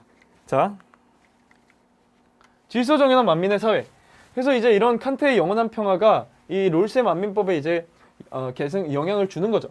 그래서 롤스는 우리가 질서정연한 만민의 사회는 고통받는 사회를 원조해야 돼. 편입시켜야 되거든요. 그래서 왜냐면 이 안에 있는 사회들은 서로 전쟁을 안 한다는 거예요. 그래서 롤스. 그래서 보면은 사회들 간의 부와 복지의 수준을 조정하는 것은 원조 의미의 목표가 아니다. 이게 이제 많이 봤던 제시문이기도 하고 원문에 있는 내용이기도 하고 그런 건 이제 목적이 아니죠, 그렇죠? 자, 그다음에 이제 원조는 근데 많이 이제 본능이 오니까 따로 언급 안 할 거예요. 원조는 이익평등 고려 원칙에 따라서 만인이 분담해야 되는 어떤 지구적 의무다라고 하는 것이죠. 그러니까 롤스처럼 국제주의적 관점에서 그러니까 만민과 만민 간의 관계, 어떤 국민의 전체 집합적 개념인데 쉽게 말해서 국가 간의 관계로만 설명하는 게 아니에요. 이익평등 고려 원칙 때문에 우리가 결국에는 쾌락과 고통을 느낄 수 있는 능력이 있다면 우리가 인종차별주의 하지 말라는 거예요. 아프리카 사람들이랑 유럽인들 이제 대할 때 아프리카인들 먼저, 그러니까 유럽인들 막 먼저 돕고 내가 유럽 사람이니까 이렇게 하지 말라. 그러니까 세계 시민주의적이고 이익평등 고려 원칙 때문에 국경과 상관없이 우리가 도와야 된다. 이런 내용이에요. 그래서 그리고 주체는 개인이기도 하고 국가만이 아니라 이런 내용이 좀 있어요. 이 이익평등 고려 원칙에 대한 내용은요. 네, 그 다음에 우리가 이제 기본적 필요를 충족하고 남는 소득이 있다면 소득의 일부를 기부해서 빈민을 도와야 된다. 이제 원조 주체에 대한 내용을 얘기하고 있죠. 그래서 개인이 원조의 주체일 수 있다는 것이죠. 이건 이제 롤스랑 좀 차이가 있겠죠. 그러니까 개인은 안 하고 국가에 떠넘겨 버리면 되지 않을까 하는 논리에 대해서 반박하는 내용이 실천 윤리학에 있거든요. 그 챕터가 어느 정도 그 일정 부분이 있거든요. 그래서 원조 주체가 개인이라는 것도 되게 중요한데 그 개인도 개인이면 그냥 무조건적으로 하라는 거냐? 즉 칸트가 말한 정한 명령이냐? 이런 거 아니죠. 그렇죠? 수능에서 정한 명령이다. 2023년 4년 수능 디귿선지였던 것 같은데 그 X였거든요. 그렇죠? 그러니까 이 사람은 결국 공리주의예요. 조건적으로 이제 지켜야 되는 의무인 거죠. 어떤 조건? 자신의 필요를 충족시키는 사람이 우리가 원조를 해야 되는 거지 자기 필요도 충족 못 시키는데 원조해야 된다? 그건 아니라는 거예요. 자, 그래서 이게 싱어다, 싱어. 그래서 보면은 원조의 목적은 원조 대상국의 부의 수준 향상이다. 대상국의 부를 수준을 향상하는 그게 아니죠. 우리가 그동안 기출 문제를 보면은 결국 원조 대상국에게 경제적 원조가 포함이 될 수는 있기는 하지만 막대한 경제적 원조를 필요로 하지는 않아요. 이 롤스가 생각을 했을 때 이 사람들이 중요한 거는 자원이 없어서가 아니에요. 그러니까 부족한 자원이 아니에요. 우리가 아르헨티나 같은 경우에는 그때 거의 예시가 나와요. 아르헨티나 같은 경우는 자원이 많은데 뭐 이렇게 이제 얘기를 하고 그렇지만 일본은 자원이 없는데도 잘 살아. 그러니까 성실성 또는 이제 정치적 덕목 이게 이제 중요한 거야. 라고 해서 우리가 이제 원조를 하는 거는 정치 문화적인 어떤 이유가 있죠. 그래서 정치 문화적으로 개선해주고 이게 이제 중요한 거예요. 그래서 갑은 이제 부의 수준 향상 이거 X다. 그 다음에 고통받는 사회들만 원조 대상국이 되는 것은 아니다 라고 얘기하고 있는데 아니에요. 고통받는 사회들만 원조 대상이에요. 아시겠죠? 우리가 질서 정연하지 않는 사회는 결국에는 고통받는 국가, 고통받는 사회와 그리고 불리한 여건으로 인해서 고통받는 사회 또 뭐가 있어요? 무법 국가가 있죠. 이거를 좀 생각을 해보면은 이거 정리를 좀 해보면은 그러니까 질서 정연한 사회랑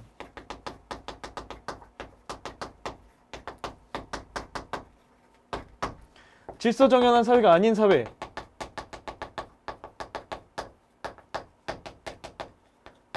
이런 식이 지켜졌느냐 지켜지지 않느냐 이거에 따라서 차이가 있어요. 자, 이때 우리가 자유적 만민의 사회가 있고 적정 수준의 만민의 사회가 있어요.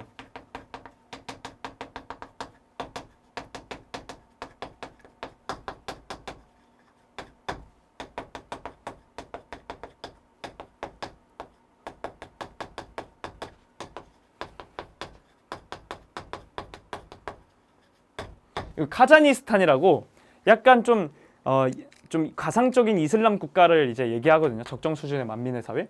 그러니까 입헌민주 체제에 대한 그 여부에 따라서 나뉘기는 해요. 근데 여기서 제가 얘기하고 싶은 그건 아니고 질서 정연한 사회가 아닌 사회 중에 우리가 이제 여기서 이제 무법 국가랑 고통받는 사회가 있어요.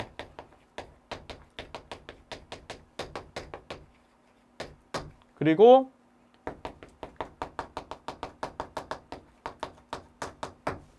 자, 이때 우리가 여기가 이제 우리가 원조의 대상이죠. 그쵸? 여기는 이제 막 그렇게 공격적이고 팽창주의적이지 않아요. 근데 이제 공격적이고 팽창주의적이거든요. 이거는 이제 다른 어떤 조치가 좀 있어요.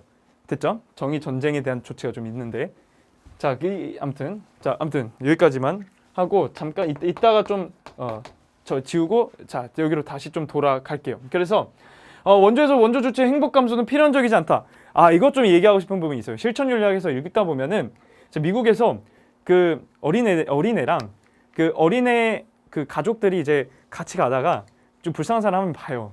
그래가지고 우리가 이제 뭐 주면은 저 사람들 좀 괜찮아지지 않을까? 이렇게 얘기를 해요. 근데 이거 되게 어머님, 아버님이 되게 진지하게 그걸 들어요. 그래가지고 그 집 와가지고 너 진짜 우리가 좀 좁은 데 살고 우리가 이제 누리는 거 좀 덜 해도 그 사람이 좀 잘 사는 걸 우리가 원하니? 이렇게 얘기를 해요. 그래서 원해 이렇게 했어요. 그래서 이거 진짜 좁은 데 살고 그렇게 해서 줬어요. 그 사람은 이제 경제적으로 괜찮아졌고 삶이 나아졌어요. 그랬을 때 이 사람들에게 우리가 만족감이 있을 거라고 싱어가 이제 얘기를 하거든요. 그래서 이 만족감에 대한 내용을 이 행복이라는 게 우리가 이제 사치품을 막 살 수 있고 뭐 물질적으로 예를 들어서 거기 막 나오는 거 요새 뭐 에어팟이라든 뭐 이런 것들 막 많이 살 수 있고 그런 내용이 아니에요. 그러니까 행복, 우리가 이제 이 만족이랑도 연결이 되는 내용이에요. 그러니까 공리주의 행복, 이 싱어가 말하는 이 행복에 대해서 필연적이지 않다. 그러니까 원조를 하면은 원조 주체는 행복이 감소할 거야 라고 하는 건 꼭 아니야 라는 말이잖아요. 그렇죠? 그래서 이거는 싱어는 맞아요. 그 사람들도 만족감이 있다 이렇게 얘기를 하거든요. 이렇게 돈 그 가족들 됐죠? 이 행복을 그냥 물질적인 어떤 이익 증진 뭐 이걸로만 생각하면 안 돼요. 아시겠죠? 그래서 그리고 갑과 을 원조 대상국의 상황에 따라서 원조를 중단해야 할 때가 있다라고 이제 얘기를 하는데, 우리가 이제 갑 같은 경우는 특히 수능 완성에서 이 부분에 대해서 좀 얘기하고 싶은데, 원조를 이제 안 해도 돼 뭐 이런 것들은 이제 많이 배웠을 거예요. 교과서에서도 정치 문화 잘 개선되면은 제도 잘 확립되면은 안 둬도 돼 이거 많이 이제 들어봤을 거예요. 그렇죠? 근데 이제 돕지 말아야 돼 이런 것들은 약간 낯설 수 있어요. 근데 이제 북권주의적으로 간섭하지 말라는 게 수능 완성에 나와요. 그러니까 북권주의가 아버지 마냥 아버지 마냥, 그러니까 이 아버지가 이제 이런 거 뭔 말이냐면, 아이가 이제 장성했는데도 불구하고 계속해서 간섭을 하는 약간 그런 내용이에요. 그러니까 뭐냐면은 이거는 이제 그 원조 대상에 있는 사회에 남아가지고 계속 원조를 하면서 약간 간섭하지 말라라는 말이거든요. 그래서 이게 롤스 같은 경우는 이거는 만든 말이에요. 이게 수능 완성 때문에 맞아요. 그다음에 이제 싱어 같은 경우는 원조 대상국의 상황에 따라서 원조는 중단해야 될 때가 있다는 게 뭐냐면, 대상국이 만약에 이제 독재를 해가지고 우리가 원조를 할 때 그거의 효과를 줄일 수 있는 그런 상황이 되면은 우리가 그런 사회는 그런 대상에 있는 사회는 좀 예외적으로 원조를 안 할 수도 있다라는 거를 언급을 하고, 이게 최근에 이제 많이 볼 수 있는 내용이에요. 그래서 이건 둘 다 맞으니까 리을은 맞다는 거. 그래서 정답은 디귿 리을이다. 됐죠? 자, 여기까지 킬러 단원을 좀 봤는데 잠깐 쉬었다가 비킬러 단원 좀 쭉 설명하겠습니다. 고생했습니다. 자, 이제 비킬러, 중킬러 단원들 위주로 해설을 진행하겠습니다. 자, 1번 보면 윤리학 가장 적절한 것은, 윤리학은 인간이 마땅히 달아야 할 도덕 규범이 무엇인지 탐구하고 그건 근거가 되는 보편적 원리를 제시하는 데 주된 관심을 가져야 된다. 그래서 보통 이제 중요한 이론 규범 윤리학의 중요한 표현이 도덕적 원리, 도덕 규범, 체계, 이거를 정립해 줘야 된다, 제시해 줘야 된다라는 말이에요. 그래서 제시해 줘야 된다. 그래서 이 제시라는 단어를 잘 가져갔으면 좋겠어요. 원리, 보편적 이거죠. 제시, 정립, 이 단어를 반드시 가져야 돼요. 도덕 원리의 제시 또는 정립이라는 거예요. 별표. 이론 규범일 가능성이 매우 높은 거예요. 이론 규범. 그다음에 이 윤리학은 우리가 여러 문화권에서 나타나는 다양한 도덕 현상을 조사해서 이를 객관적으로 기술하고 설명하는 인과적으로 설명하는데 주된 관심을 가져야 된다라는 것이죠. 그래서 우리가 이제 도덕적인 어떤 현상에 대해서 문화로 보고 관습으로 보는 그런 게 이제 나타나죠. 기술 윤리학의 객관적 기술 또는 인과적인 설명, 도덕 현상에 대한 객관적인 기술, 식인풍습이 있어 없어. 이거를 왜 있을까? 인과적으로 설명해요. 이게 이제 기술 윤리학이에요. 그래서 특정 사회 도덕 현상을 가치 중립적으로 기술한다. 이거는 나죠, 나. 그래서 X. 도덕 행위를 정당화하는 도덕 원리를 정립한다. 그래서 제시, 정립 중요하다 했죠. 그래서 맞는 말이고, 그리고 도덕 행위를 정당화하려는 도덕 원리, 이것도 맞는 말이죠. 암기 문장 꼼꼼히. 그래서 도덕 명제의 논리 구조와 도덕원의 의미를 이제 분석한다. 논리 구조와 의미 분석. 이게 최근에 나온 메타 윤리학의 선지예요. 그래서 이거는 메타 윤리학이니까 X죠. 기술 윤리학이죠. 나는 그 다음에 도덕 이론을 적용하고 응용하는 것이 도덕 원리를 응용하는 거예요. 그래서 실제적인 윤리 문제를 해결하는 거예요. 실제적인, 실천적인, 이론적인 게 아니라 이론과 실제, 이론과 실천, 보편과 구체, 보편적인 이론 정립에 초점이 맞춰지시면 이론 규범이고 구체적인 도덕 문제 해결에 초점이 맞춰지시면 실천 규범 윤리학이에요. 그래서 이거는 X, 실천 규범이다. 실규다. 이거 여기다 쓰면 실규다. 얘는 메타다.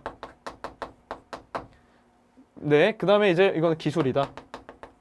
그 다음에 도덕 관행을 경험과학적으로 요새 나오는 이제 기술 윤리학, 과학적으로 이게 이제 중요한 단어예요. 그래서 기술 윤리학에 있는 내용이에요. 조사하고 서술한다. 그래서 이건 나만 맞고 가는 X예요. 막 이거를 경험 과학적으로 객관적으로 이걸 설명하지 않아요. 가치가 개입이 돼 있거든요. 이론 규범은. 그래서 가치 개입과 가치 중립이라는 그 쟁점에 대한 언급이 5번 선지의 내용이에요. 자, 그 다음에 2번은 이제 담론윤리죠. 담론윤리. 그래서 담론윤리에서 타당성 주장은 한 발언의 타당성을 위한 어떤 조건들이 충족되어 있다. 그래서 의견을 주고받는 행위자들은 언어 행위와 함께 상황에 따라서 진리성을 주장하는 거. 진리성은 이제 발화 내용이죠. 발화 내용이 진리여야 된다는 거예요. 거짓이면 안 되고. 정당성 주장. 그리고 진실성 주장. 진실성은 진리성과 다르죠. 진실성은 발화 자에 초점이 맞춰져 있어요. 발화 내용이라기보다는. 그래서 타당성 주장을 제기한다. 그래서 청자는 화자의 타당성 주장을 수용할 수도 있고 거부할 수도 있고 판단을 보류할 수도 있고 이렇게 이제 얘기를 하고 있죠. 자, 그래서 1번 담론, 이거 하버마스의 담론윤리.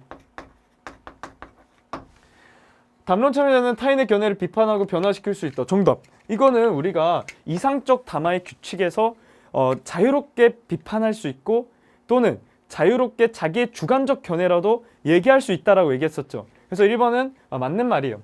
2번 발언의 진실성은 의사소통 행위에 대해서, 그러니까 이거는 이상적 담화와 관련된 이게 규칙에 대한 내용에서 얘기를 했고, 발언의 진실성은 의사소통 행위에 의한 합의에서 도출된다. 이거는 합의에서 도출되는 게 아니지. 진실성과 진리성은 다르다는 것을 우리가 항상 이제 문제 풀면서 염두에 둬야 돼요. 그래서 진리성은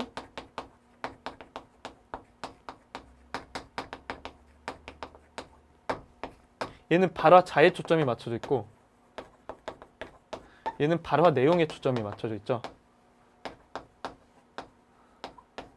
그래서 합의에서 도출되는 게 발화자의 진실성, 이게 아니라는 거예요. 그래서 X, 2번 X.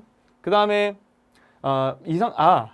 이거는 그런 진실성과 진리성의 개념도 있고, 하나 더 있는 거는 이게 이제 발언의 정당성 같은 것들이 이제 합의에서 도출된다라고 얘기할 수 있지 진실성은 아니에요. 자, 그 다음에 3번 이상적 담론은 선호가 일치하는 참여자들 사이에서만 가능하다라고 이제 얘기하고 있는데, 선호가 달라도 우리가 이상적 담론이 가능하겠죠. 비판을 할 수가 있겠죠. 그 다음에 이상적 담론 규칙은 공론장 외부의 개입, 권력이라든지 부에 의한 개입, 이거를 받으면 안 돼요. 그 다음에 이상적 담론에서 제기된 주관적 견해는 양심에 의해서 정당화된다라고 얘기하고 있는데, 이 개인의 주관적인 양심이 아니라 이 상호 주관성, 서로 이제 담론에서 얘기 주고받으면서 결국 주관적 견해가 주관적 견해가 정당화되는 게 아니라 주관성을 극복할 수 있겠죠. 그래서 우리가 합의하고 규범을 이끌어내고 그거에 따라야 된다는 거예요. 그래서 이거는 X다.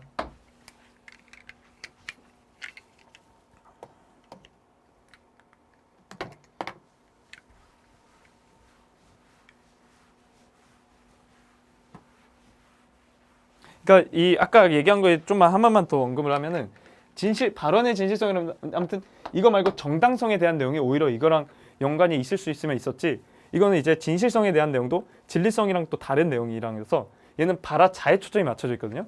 그래서 이거는 우리가 이거는 좀 이번은 X를 그을 수 있다는 거 아시겠죠? 이것만 좀 더 얘기를 하고 싶어요. 자, 그 다음에 3번 보면은 우리가 큰 도가 사라지니 인의가 생기고 지혜가 나오자니 큰 거짓이 생겼다. 자, 이런 어떤 대꾸법이 나오면은 사실 국어를 공부하면은 이거를 잘 기억할 수 있어야 돼요.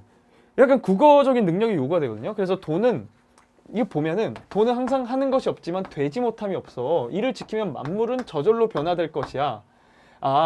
도를 잘 지키면 만물은 저절로 변화될 것이네.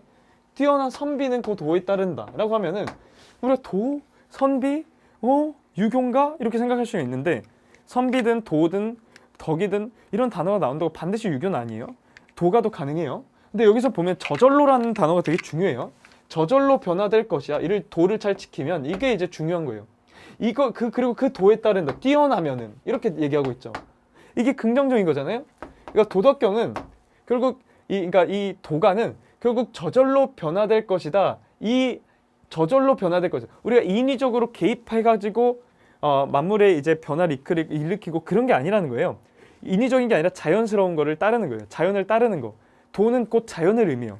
자연은 네이처가 아니라 스스로 그러하다. such as such. 그래서 무위자연이라는 거는 인위적 자연, 그러니까 인위적 간섭, 강제 이런 걸 하는 게 아니라 자연스러운 흐름에 따르는 거예요.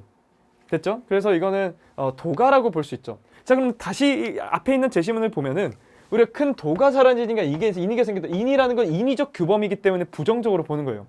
자, 그 다음에 지혜가 생기니까 또 인위적인 어떤 지식이고 지혜가 나오자 큰 거짓이 이제 된다라고 얘기하고 있는데 도는 이제 그래서 플러스고 얘는 마이너스라는 걸 알 수 있죠. 대꾸법이니까 뭐예요?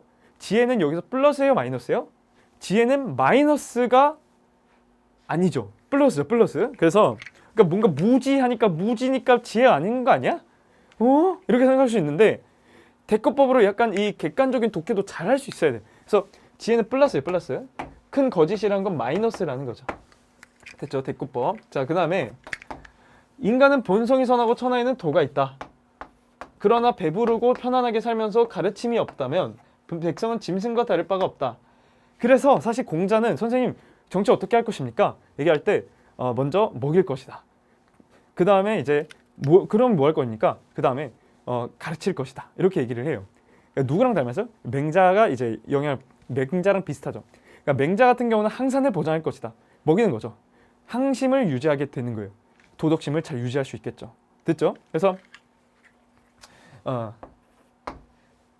여하튼 짐승과 다를 바 없다. 자, 그 다음에 성인은 이를 걱정해서 인륜을 백성에게 가르칠 것을 명하였다 라고 이제 얘기하고 있죠. 그래서 이게 우리가 인륜을 잘 가르치는 게 중요하죠. 그래서 인륜의 도가 작년에 이제 수능에서 인륜의 도가 장자에서 부정적인 단어였기 때문에 도가보다는 유교겠다라는 거를 이것으로도 이제 추론을 할 수가 있겠죠. 그렇죠? 인륜이라는 단어를 잘 가져가 주셨으면 좋겠어요. 도가는 인륜, 도덕 이런 거에 대해서 좀 그러니까 다시 인륜 또는 인위적인 규범 이런 거에 대해서 좀 부정적으로 볼 가능성이 높다는 거. 자, 그 다음에 얘는 이제 도가. 그러니까 도덕은 긍정적인 거예요. 그러니까 도덕 성인은 다 긍정적인데 인륜, 뭐 규범 뭐 이런 거 됐죠? 그 다음에 도가, 유가. 자, 그 다음에 오륜의 도를 행하여 뭐 인륜의 도에 대한 약간 응용이죠, 그렇죠? 그래서 이번 1번 X. 작년 수능 죽음윤리 그 문제 연계죠, 그렇죠? 도덕 공동체 이런 내용도 X예요. 대동사의 X. 삶의 고통을 끊기 위해서 연기의 진리를 깨달은 이건 이제 약간 짬뽕 선지. 요새 약간 유불도에 대한 약간 내용 중에서 옛날 선지도 보면 약간 같이 막 짬뽕해서 이제 넣는 것도 있는데 그러니까 이거 뭐냐면은 그러니까 짬뽕은 나중에 이제 얘기를 할 텐데 뭔 말이냐면 삶의 고통을 끊기 위해서 연기의 진리 누구의 불교죠, 불교. 그래서 이거는 X다. 그러니까 도가 있다가 불교 넣는 거 이게 X인 거예요. 자, 무위의 도에 따라서 무위자연이죠. 지혜를 버리고 덕을 실현해야 된다. 지혜를 버려야 돼요? 아니죠. 분별적 지식을 버려야 되는 거예요. 무지라는 거는 분별적 지식이에요. 분별적 지식. 인의, 예지, 각각 딱 나누고. 이게 아니라는 거예요. 분별적 지식이 없애야 되는 이유는 분별을 하면은 차등을 보여주기가 십상이고 곧바로 차등을 줄 수가 있어요. 이거는 이제 차별로 이어지기 마련이라는 거예요. 그래서 분별을 하지 말아야 돼요. 구별을 하지 말아야 돼요. 이거는 사실 막 중우정치나 뭐 이런 게 아니라 그러니까 다 모르는 그런 게 아니라 이런 분별적 지식을 없애라는 덜어내라는 게 무지지 그런 것은 이제 좀 차이가 있다. 아무튼 그래서 무위의 도에 따라 지혜 버리고 이거는 X다. 그래서 3번은 X. 그 다음에 왜냐면 지혜는 플러스였죠. 자, 그 다음에 본성을 함양하고 이제 우리가 이게 맹자의 존심양성이라는 단어를 좀 가져갔으면 좋겠어요. 이게 양성이거든요. 그래서 이게 이제 존심양성. 우리가 선한 본성을 하늘로부터 부여받았죠. 선천적으로. 이거를 잘 보존을 하고 우리가 이 인간의 본성을 서로 함양해야 돼. 이렇게 이제 얘기하고 있어요. 그 다음에 인의를 실현해야 돼. 인의 예지 사덕은 실현해야 되겠죠. 사단을 확충해야 돼. 뭐 이런 표현을 많이 봤을 텐데 실현해야 되겠죠. 본성 실현해야 돼. 구현해야 돼. 맞고 4번. 그 다음에 이제 뭐 그러니까 발현해야 돼. 실현해야 돼. 뭐 이런 말 많이 봤을 거예요. 만물은 차별하지 않고 평등하게 바라는데 이제 재물이에요. 재물. 그래서 재물은 이제 만물을 인간의 관점에서 차별하지 마라. 편견을 갖지 마라. 이런 말이에요. 그래서 이거는 도가만 맞지 유교는 X죠. 그렇죠? 네. 왜냐면 이제 하늘에 대한 관점이 좀 달라서 우리가 이제 이거는 좀 도가에 대해서 하늘이 인간만을 좀 더 보는 그런 인간을 좀 더 특별하게 좀 보는 그런 게 이제 좀 아닌데 유교는 좀 하늘에 대한 입장이 좀 다른데 이거는 이후에 원론적인 내용은 좀 다음에 좀 정리할 수 있으면 정리를 하고 싶어요. 자, 정답 4번. 자, 그 다음에 4번은 우리가 이제 칸트랑 이제 맥킨타이어가 나오는데 공동체 안에서 서양윤리요 도덕적 정체성을 발견하는 존재다. 공동체 안에서 그렇죠? 우리가 이제 도덕적인 출발점을 우리가 구성한다. 뭐 이런 내용을 이제 제지문에 봤을 거예요. 어떤 행위가 도덕적인지는 그 행위가 덕 있는 사람에 의해서 행해져 있는지에 달려 있다는 거예요. 그러니까 우리가 이제 아리스토텔레스의 덕을 보면은 우리가 용기나 뭐 진실성이 그러니까 용기나 정의나 뭐 절제나 이런 것들은 이런 품성적 덕은 어떻게 형성이 돼요? 지속적 실천이 전제돼야 형성이 되죠. 그래서 이런 지속적 실천이 전제된 그 사람의 성품을 보고 도덕성을 판단해야 된다는 현대 덕윤리의 맥킨타이어 입장이죠. 자, 그 다음에 이제 칸트예요. 칸트. 비주얼만 봐도 칸트인데 보편적 법칙이 될 수 있는 행위의 준칙을 스스로 세울 수 있는 존재다. 준칙이라는 건 뭐예요? 개인의 행위 규칙이에요. 이거는 객관적인 도덕 법칙이 아니에요. 그래서 우리가 준칙 또는 이제 경률 이게 이제 도덕 법칙이 되려면 뭐가 있어야 돼요?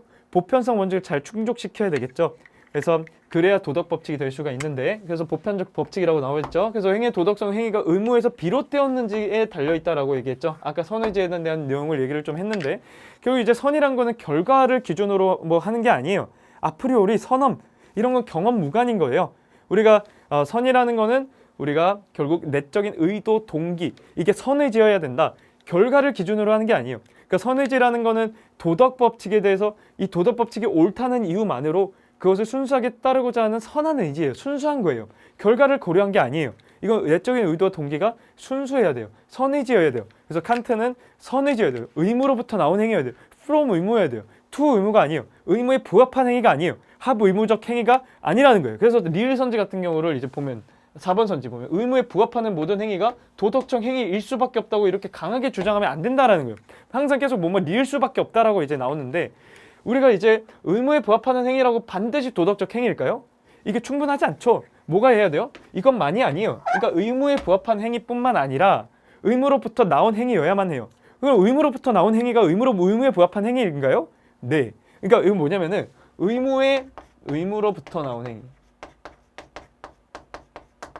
이게 이제 선의지에 따른 행위거든요. 비롯된이라고 쓴 거예요. 그리고 의무에 부합한 행위. 이렇게 나와요. 자, 그럼 얘가 여기에 포함이 돼요. 얘는 외적 결과예요. 거짓말하지 마라라는 의무에 부합하면 정직하게 되죠. 빵집 사장이 정직하게 일을 해, 정직하게 말해요. 왜? 장사에 도움이 되니까. 그건 뭐예요? 선한 거예요? 선한 거 아니에요. 그쵸? 이거는 외적 결과를 기준으로 했으니까. 뭐가 선한 거예요? 거짓말하지 말라는 도덕 법칙이 맞으니까 그걸 따르고자 하는 의지에서 이제 선이 있는 거예요. 그래서 내적 의도까지 외적 결과뿐만 아니라 내적 의도 또는 동기까지 우리가 봐야 돼요. 외적 결과는 중요한 게 여기서 중요한 건 내적 의도예요. 내적 의도. 이게 이제 선해야 돼요. 근데 의무로부터 비롯된 행동은 의무에 부합한 행위에 포함이 돼요. 합 의무적 행위에 포함이 돼요. 됐죠? 그래서 반드시 이거 해야 돼요. 이게 바로 선의지에 따르는 행위예요. 제시문을 보면 4번 선지 이거를 우리가 X를 잘 칠 수 있어야 돼. 그 다음에 이제 모든 공동체에 1번 보면 모든 공동체에 적용 가능한 행위만을 습관해야 된다. 모든 공동체 뭐가 생각나요? 보편. 그러니까 앞에 있는 칸트와 공리주의 같은 근대계몽주의에 대한 비판점은 보편적 도덕 원리에 따라서 기계적으로 적용한다. 유용성을 산출한 행위야? 정언명령을 따르는 행위니? 어떤 행위에 대해서 보편적 도덕 원리를 지키는 거에 대해서 본다는 거예요. 그렇지만 이제 구체적인 행위 맥락이 있는 거예요. 구체적인 맥락을 우리가 고려를 해야 된다. 뭐 이런 것들도 이제 보편과 특수로 이제 정리를 했었는데 이런 것처럼 이 맥킨타이어는 이 특수에 또는 구체 이런 거에 좀 초점이 맞춰져 있어서 특히 공동체주의적인 성격도 이제 드러나는 게 이제 보일 수 있는데 이 공동체주의적인 성격은 이 각 공동체의 전통과 역사에 대해서 고려를 해줘야 돼. 뭐 이런 것도 근대계몽주의에 대한 그 비판 지점 중에 하나였어요.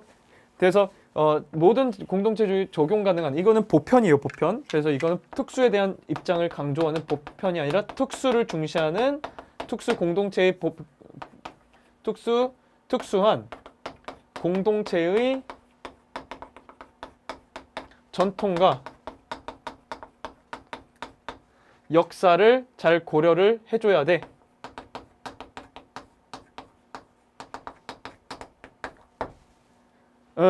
됐죠. 그 다음에 1번 덕을 소유하고 발휘함으로써 공동선을 실현할 수 있다. 이거는 이제 많이 그동안 봤던 선지고 원전에도 있던 선지고 덕이라는 게 그렇게 해서 선에 기여할 수 있다. 내재적 선에 뭐 기여할 수 있어. 이런 선지를 봤을 텐데 맞는 말이에요. 그래서 이거는 정답 선지고 그 다음에 이제 의지의 준칙에 따른 행위는 도덕적 행위가 될 수 없다라고 단정할 수 없어요. 왜냐면은 여기 1번 이렇게 제시문 보면 보편 법칙이 될 수 있다라고 나와 있죠. 그래서 2번은 X, 3번은 X. 그래서 그냥 제시문으로도 풀 수 있는 문제다. 그리고 4번은 X고 4번은 이제 여기에 해당하는 거죠. 네. 그리고 이제 갑과 을 그냥 노란색으로 긋고 싶으면 자, 그 다음에 유용한 결과를 산출하는 모든 행위는 도덕적 행위다. 여기서 우리가 판단할 대상은 뭐예요? 좀 지울게요. 판단할 대상은 유용한 결과죠. 유용한 결과. 결과를 보면은 외적 결과냐 내적 의도냐 이거잖아요. 방금 우리가 여기서도 봤듯이 외적 결과 내적 의도가 대립이 되었었듯이 유용한 결과를 기준으로 하지 않아요. 됐죠? 그래서 X. 근데 갑 같은 경우는 이제 결과 그게 아니라 행위 자에 초점이 맞춰져 있죠. 행위의 내적 의도냐 외적 결과냐가 아니라 행위 자에 초점이 맞춰져 있기 때문에 갑도 아니에요. 그래서 이건 공리주의다. 자, 그래서 이거는 정답이 2번이고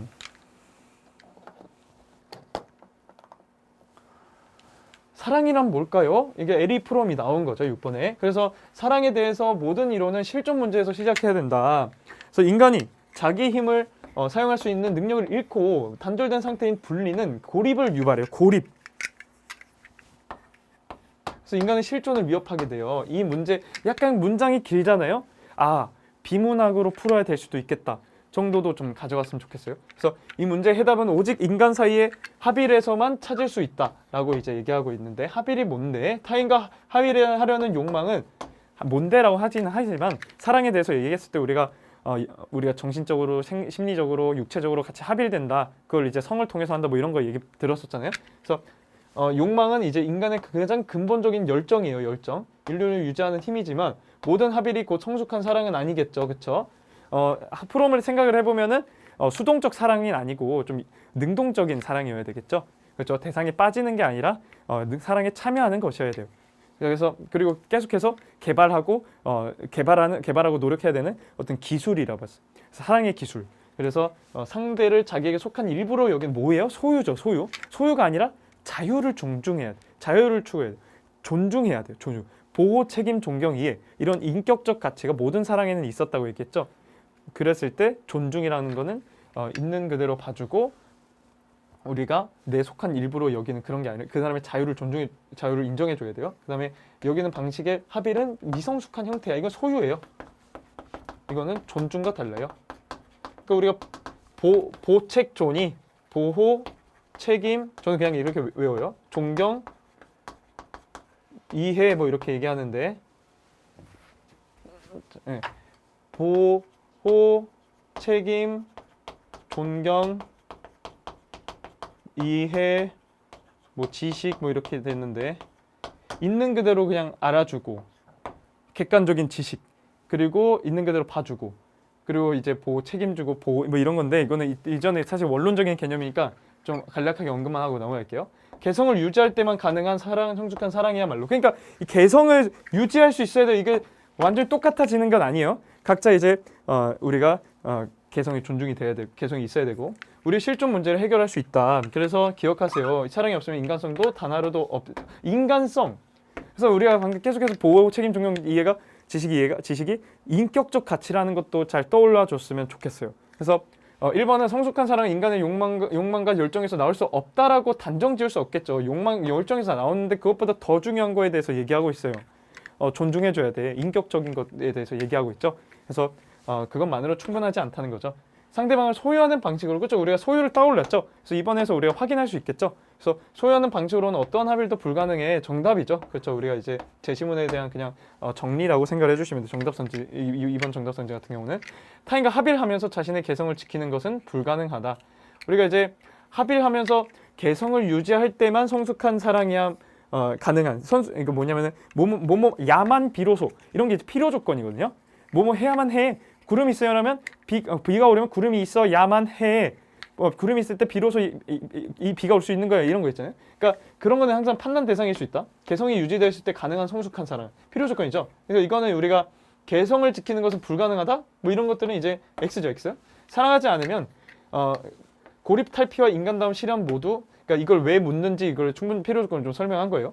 사랑하지 않으면 고립 탈피와 인간다움 실현 모두 우리가 불가능하다. 뭐 이렇게 이제 얘기하고 있어요. 그렇죠? 근데 이제 사랑을 하면은 그러니까 사랑을 안 하면은 고립 탈피, 인간 실현 모두 불가능하다. 이거는 이제 X죠, X. 사랑하지 않으면 고립 탈피와 인간다움 실현 모두 불가능. X. 그다음에 분리 상태에 처한 인간은 합의를 추구하는 욕망을 지닐 수 없다라고 하고 있는데 앞에 있는 내용 중에 이제 단절된 상태인 분리는 고립을 유발하고 실존 위협하게 된다라고 얘기하고 있는데 분리 상태에 처하고 있는 사람들은 이제 합의를 추구하는 욕망을 지닐 수 없다라고 할 수가 없는 게 고립 유발해서 이제 합의를 추구하는 그 과정에 대해서 얘기를 하고 있잖아요. 그런데 5번은 이제 X다라고 이제 볼 수 있겠죠.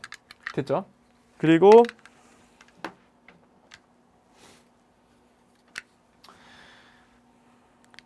자, 그 다음에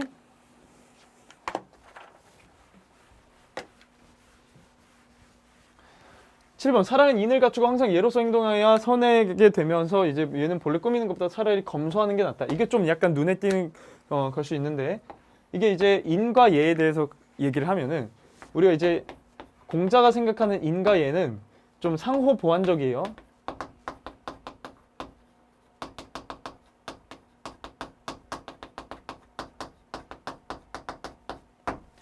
그래서 진정한 인이 실현되는데 이제 얘가 외면적 사회 규범 또는 형식으로서 잘 이제 역할을 해줘야 되고 우리가 이제 얘라는 것도 우리가 인을 통해서도 얘라는 것도 혼자 있으면 안 돼요. 얘라는 형식만 있어서는 안 돼요. 우리가 예의를 이제 하고 있는데 우리가 이제 되게 이제 사치를 드리고 그런 사치를 드리고 이런 거에 대해서 공자는 이것도 이제 비판을 했거든요. 그러니까 진심이 있어야 된다는 거예요.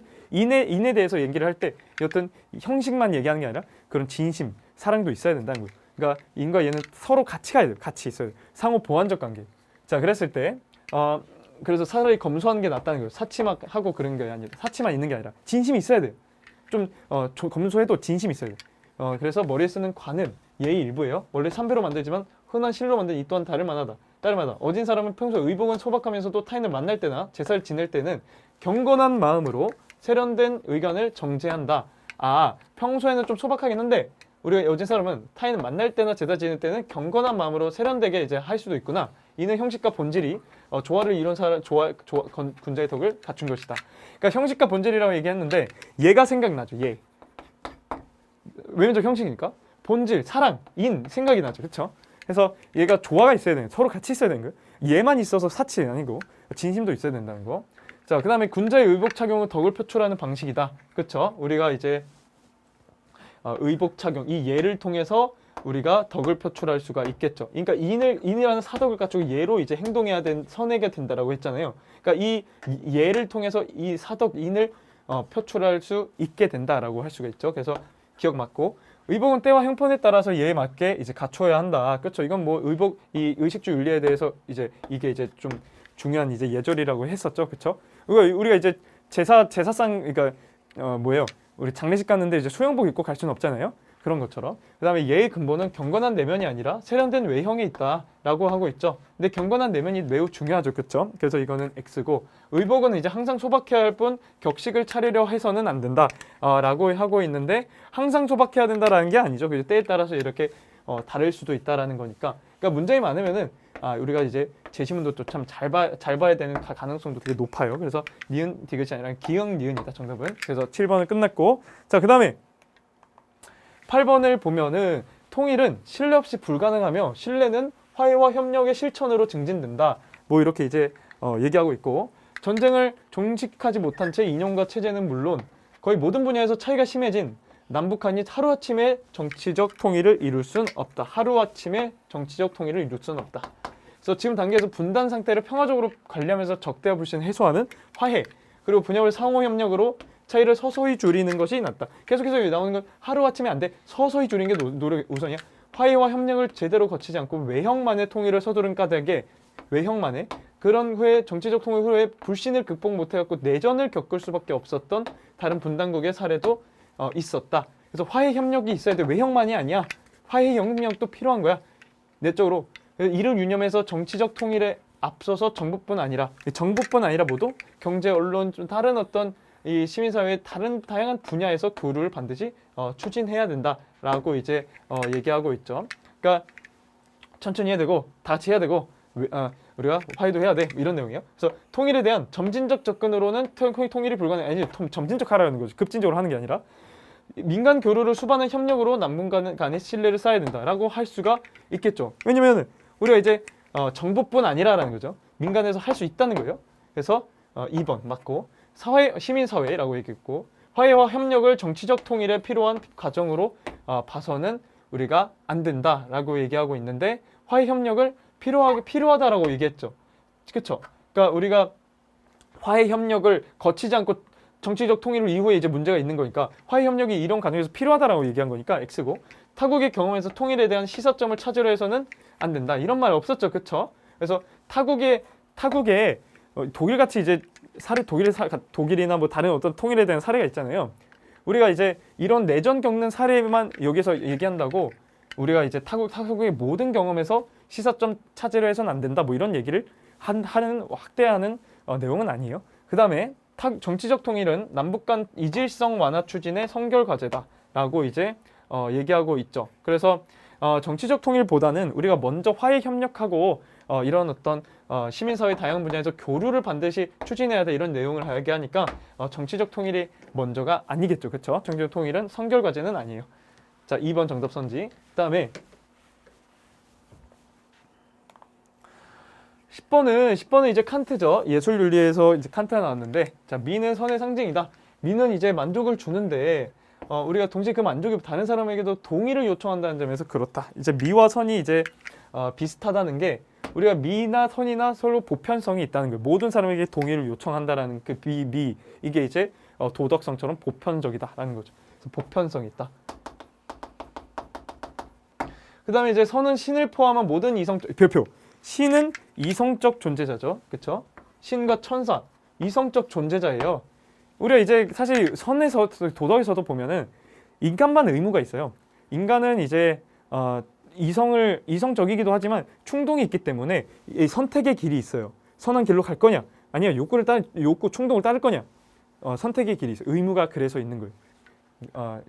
이 순수 완전히 이성적 존재, 완전히 감성적 존재인 동물 같은 경우, 방금 얘기했던 이성적 존재인 이런 분들, 이런 것과 그 중간에 있는 게 인간이라는 거예요.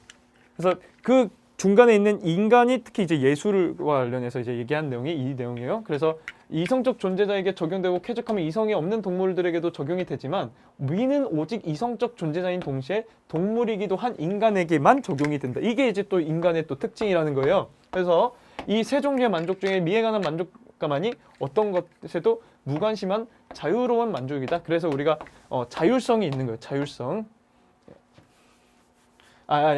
순수성이 있는 거예요. 순수성. 어떤 것에도 무관심하다. 그러니까 우리가 이제 결과를 고려하지 않고라고 했죠. 아까 계속. 그러니까 도덕에서 선에 대한 내용이 결과를 고려하지 않아요. 이 미도 우리가 예술적 가치를 추구하지 예술 이외의 것을 추구하려고 예술하는 것은 아니에요. 이게 미라는 것 관련해서. 됐죠? 그리고 이제 아무튼 어떤 다른 것을 추구하는 게 아니에요. 순수한 거예요. 도덕처럼. 미를 추구하죠. 도덕은 선을 추구하고. 미적 판단은 모든 인간에 대한 타당성을 전제한다는 점에서 논리적 판단과 유사해요. 근데 이제 판단 대상의 개념이 아닌. 그렇죠? 그러니까 모든 인간, 개념이 아닌. 이게 개념이라는 게 되게 보편적인 의미가 있어요. 그래서 주체의 감정이 규정한다. 이게 이제 주체의 감정이 규정한다. 그러니까 미는 주관적이나 보편적이다 이런 말도 많이 들어봤죠. 그래서 우리가 이제 보편적인 개념도 있기는 하지만 다른 어떤 특성도 있다라고 볼 수가 있어요. 자, 그래서 미는 개념 없이도 모든 인간에게 보편적으로 만족을 준다. 라고 얘기를 했는데 개념 없이도 모든 인간에게 보편적으로 맞는 말이죠. 그 다음에 우리가 이제 선미 쾌적함의 만족을 모두 느낄 수 있는 존재자가 있다라고 이제 얘기할 수 있죠. 이건 이제 인간이겠죠. 근데 미적 판단은 모든 이성적 존재자에 대한 타당성을 전제한다. 이런 게 이제 우리가 X죠, X. 모든 이성적 존재는 이제 여기 신에 대한 내용도 얘기하고 있잖아요. 그래서 이거는 우리가 모든 이성적 존재의 신도 있는데 인간과 신이 있는데 우리가 근데 우리가 이제 인간만이 미적 판단의 타당성 전제한다 이런 말이 있으니까 결국 X고 오직 미적 판단만이 주관적 만족으로부터 자유로운 판단이다 라고 하는데 미는 주관적이죠. 그래서 리을은 X다. 기억은 니은이다. 주관적이다. 보편적이다. 됐죠? 그 다음에 12번 자고로 누구나 죽음을 맞는다. 부모님을 여의면 음식도 맛있지 않고 음악도 즐겁지 않고 저점 이렇게 이제 얘기하고 있죠. 유교죠, 유교. 왜냐면은 뒤에 보면은 예로서 장사스럽게 장사를 치러야 된다라고 얘기하고 있죠. 네. 슬프죠. 부모님 돌아가면 죽으시면 슬프시겠죠. 그래서 부모님은 이제 우리가 마땅히 애도해야 돼. 그러니까 우리가 애도는 마땅한 도덕적 의무야. 또 우리가 이제 예를 표현하는 거야. 상례, 자례 뭐 이런 것들 얘기했었죠. 죽음에 대해서. 이게 이제 유교라는 거죠. 유교. 그래서 갑은 유교고. 자, 그다음에 어리석은 중생은 마치 불에 타고 있는 것처럼 망상 빠져들고 우리가 병들어 죽어가는 괴로운 삶을 살고 있다. 생로병사 이제 겪고 있죠. 그쵸? 아직 깨닫지 못했어요. 진리를 깨닫지 못했어요. 그래서 골로 큰 자비로 모든 중생을 가엾게 여기고 구제해서 그쵸? 구제해서 편안하게 해야 된다라고 이제 얘기하고 있어요. 그러니까 불교죠, 불교. 그래서 편안하게 해야 된다. 이게 뭔 말이에요? 이게 결국 깨닫게 해야 되는 거예요. 이 윤회의 굴레에서 벗어날 수 있어야 된다는 거예요. 그래서 불교고 1번은 죽음은 불가피한 현상. 맞아요. 이건 불가피한 현상이에요. 이건 유교든 도교든 다 불가피한 거예요. 필연적인 거예요. 마땅히 애도해야 돼. 1번 정답. 자, 근데 2번 죽음 이유를 알지 못하면서 삶을 알려고 해서는 이제 안 된다. 아니에요. 죽음 이유는 잘 알지 못하니까 삶에 집중하라는 거죠. 그래서 1번은 뒤에 거가 X. 현실 중심이죠. 현실 중심. 그 다음에 현세 중심. 중생의 죽음은 태어남과 상관없이 생기는 고통. 아니죠. 삶이 있기 때문에 뭐 죽음이 있고 뭐 이런 내용들을 봤을 거예요. 그러니까 생로병사라는 것도 결국은 이 연기로 있는 거예요. 연기로. 그래서 상호 의존, 서로 연관이 있는 거죠. 서로 연관인. 그래서 죽음과 상관없이라는 게 X인 거예요. 연기법에 대해서 이제 생각할 수 있겠죠. 그 다음에 열반의 일은 그러니까 이전에 제시문이나 이런 그 선지들에서 볼 수가 있었던 선지라고 볼 수 있어요. 3번은 열반에 이른 사람도 삶과 죽음의 굴레를 벗어날 수는 없다라고 할 수가 없죠. 벗어날 수 있는 것이죠. 그러니까 이제 뭐 중생 가볍게 여기고 구자고 뭐 이런 표현이 나오죠. 그래서 X 삶에 대한 애착으로서 뭐가 집착 생각나지 않아요? 그래서 죽음의 고통을 해소할 수 있다. 죽음 고통 이렇게 하죠. 죽음 고통 이렇게 얘기해요. 그러니까 우리가 이제 불교를 생각을 해보면 삶에 대한 애착 집착일 수 있어요. 그래서 과도하게 집착하지 말라는 게 우리가 삶에 대해서 과도하게 집착하지 말라는 게 유불도 공통이에요. 그렇죠? 유불도 공통은 삶에 대해서 과도하게 집착하지 마. 맹자도 삶과 의 중에서 뭘 택해도 의를 택하는 것이죠. 만약에 둘 중 하나를 택하면. 그래서 삶에 대해서 과도하게 집착하지 마. 죽음의 고통을 해소할 수 있어. 이렇게 이제 얘기하는 건데 삶에 대한 애착으로 이렇게 하는 거는 아니에요. 불교한테. 그래서 X 됐죠? 그래서 우리가 정답은 1번이고 13번에 우리가 이제 13번은 좀 특징적이죠. 우리가 이제 2번은 그동안 이제 교육과정이 바뀌고 나서 안 나왔는데 올해 좀 나왔어요. 안 그래도 수능 완성에 좀 새로운 내용들이 좀 보이던데. 자, 가장 적절한 것은 비장성적으로 확장된 집단의 이기심을 견제하기 위해서는 우리가 도덕적이거나 합리적인 설득 외에, 그러니까 이 니버는 이제 목사님이셨어요. 그래서 목사님이셔가지고 우리가 계속 이제 설교를 하지만 그때 당시 이제 미국 사회에서 사회가 정의롭게 이제 가는 거에 한계가 있다. 그러니까 사회가 이상적인 방향으로 가는 게 한계가 있어요.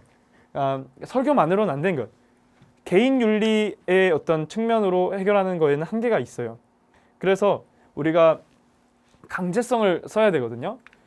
결국에는 이 권력을 사용해야 된다. 이 권력은 뭐냐면 이제 뭐냐면은 노사 관계라고 보면 되는데, 노동자와 그 다음에 노동자가 또 뭐예요? 사용자 있죠. 사용자. 기업 있죠. 사용자. 그래서 이 관계에서 이 힘이, 사용자가 너무 커요. 이 관계가 이 힘에 의해서 이제 결정이 돼요. 너무 커요, 사용자가. 그랬을 때 이 노동자는 고통을 받을 수 있어요. 자, 이때 우리가 그 중간에 정부가 이를 잘 조정을 해주라는 거예요.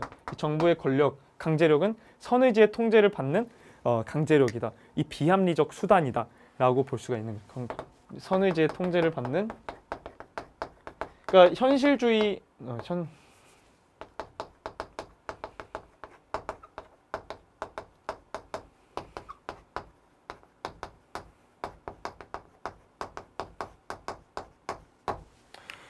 됐죠? 그래서 이런 강제력도 써야 돼요. 현실적인 어떤 수단을 써야 돼요. 비합리적 수단을 써야 돼요. 비합리적 수단, 강제력, 힘. 그러니까 설교만으로 안 돼요. 힘도 써야 돼요. 비합리적 수단, 강제력도 써야 돼요. 그러니까 현실적인 어떤 면모도 있다는 거예요. 2번은. 그래서 합리적인 설득 이외에 도덕성이 높은 사람들로부터 도덕적 승인을 받을 수 없는 강제력에 의한 방법도 우리가 불가피하게 병행되어야 돼. 힘도 써야 돼. 이때 강제력은 선의지의 통제를 받아야 된다는 것이죠. 그래서 본성상 선한 것은 오직 선의지뿐이야. 본성상 악한 것은 오직 악의지뿐이야. 그렇지만 이제 개인 윤리적 접근만으로는 해결이 안 돼. 그래서 우리가 이제 정의 그 자체만으로는 정의보다 뭐 어떤 것으로 전락하기 쉽다. 뭐 이렇게 이제 얘기할 수가 있는데, 그래서 비합리적인 수단으로서의 강제력은 본질적으로 악이다? 아니죠. 그렇죠. 본질적으로 악이 아니에요. 이 강제력은 쓸 수가 있는 것이고, 선의지의 통제를 받으면 비합리적 수단은 쓸 수가 있는 것이고, 그 다음에 집단의 이기심은 다른 집단의 이기심으로 견제될 수가 없다라고 이제 얘기하고 있는데, 그렇지 않죠. 다른 집단의 이기심으로 견제가 충분히 될 수가 있겠죠. 그 다음에 우리가 개인의 도덕과 사회의 도덕은 조화할 필요성도 가능성도 없다라고 하고 있는데, 개인의 도덕과 사회의 도덕, 우리가 이제 보면은 개인의 도덕, 개인이 지향해야 할 이상은 뭐예요? 이타심이죠. 이타심, 사랑, 이타심. 사회는 뭐예요? 정의. 이게 상호 모순적인 게 아니에요. 같이 갈 수 있는 거예요. 조화할 필요성도 있고 가능성도 있는 거예요. 우리가 뭐 항상 필요가 가능은 뭐 해야 하려면 할 수 있어야 되겠죠. 우리가 이제 해야 하기 때문에 할 수 있다. 이런 게 이제 칸트 제시문에서부터 봤을 텐데, 이런 게 이제 항상 내용이 나오는 게 필요성과 가능성. 그다음에 강제력은 도덕적 통제를 받으며 최소한으로 행동되는 것이 최선이다. 그렇죠. 이게 이제 필요하다라는 거죠. 그렇죠. 선의지의 통제를 받아야 돼요. 도덕적 통제. 그리고 이제 좀 최소한으로 행사하는 것이 중요하다. 강제력은 도덕적으로 승인된 목적을 성취하기 위한 도구가 될 수 없다라고 얘기하고 있는데, 도구가 충분히 될 수가 있겠죠. 그래서 X. 정답은 4번. 자, 그 다음에 15번.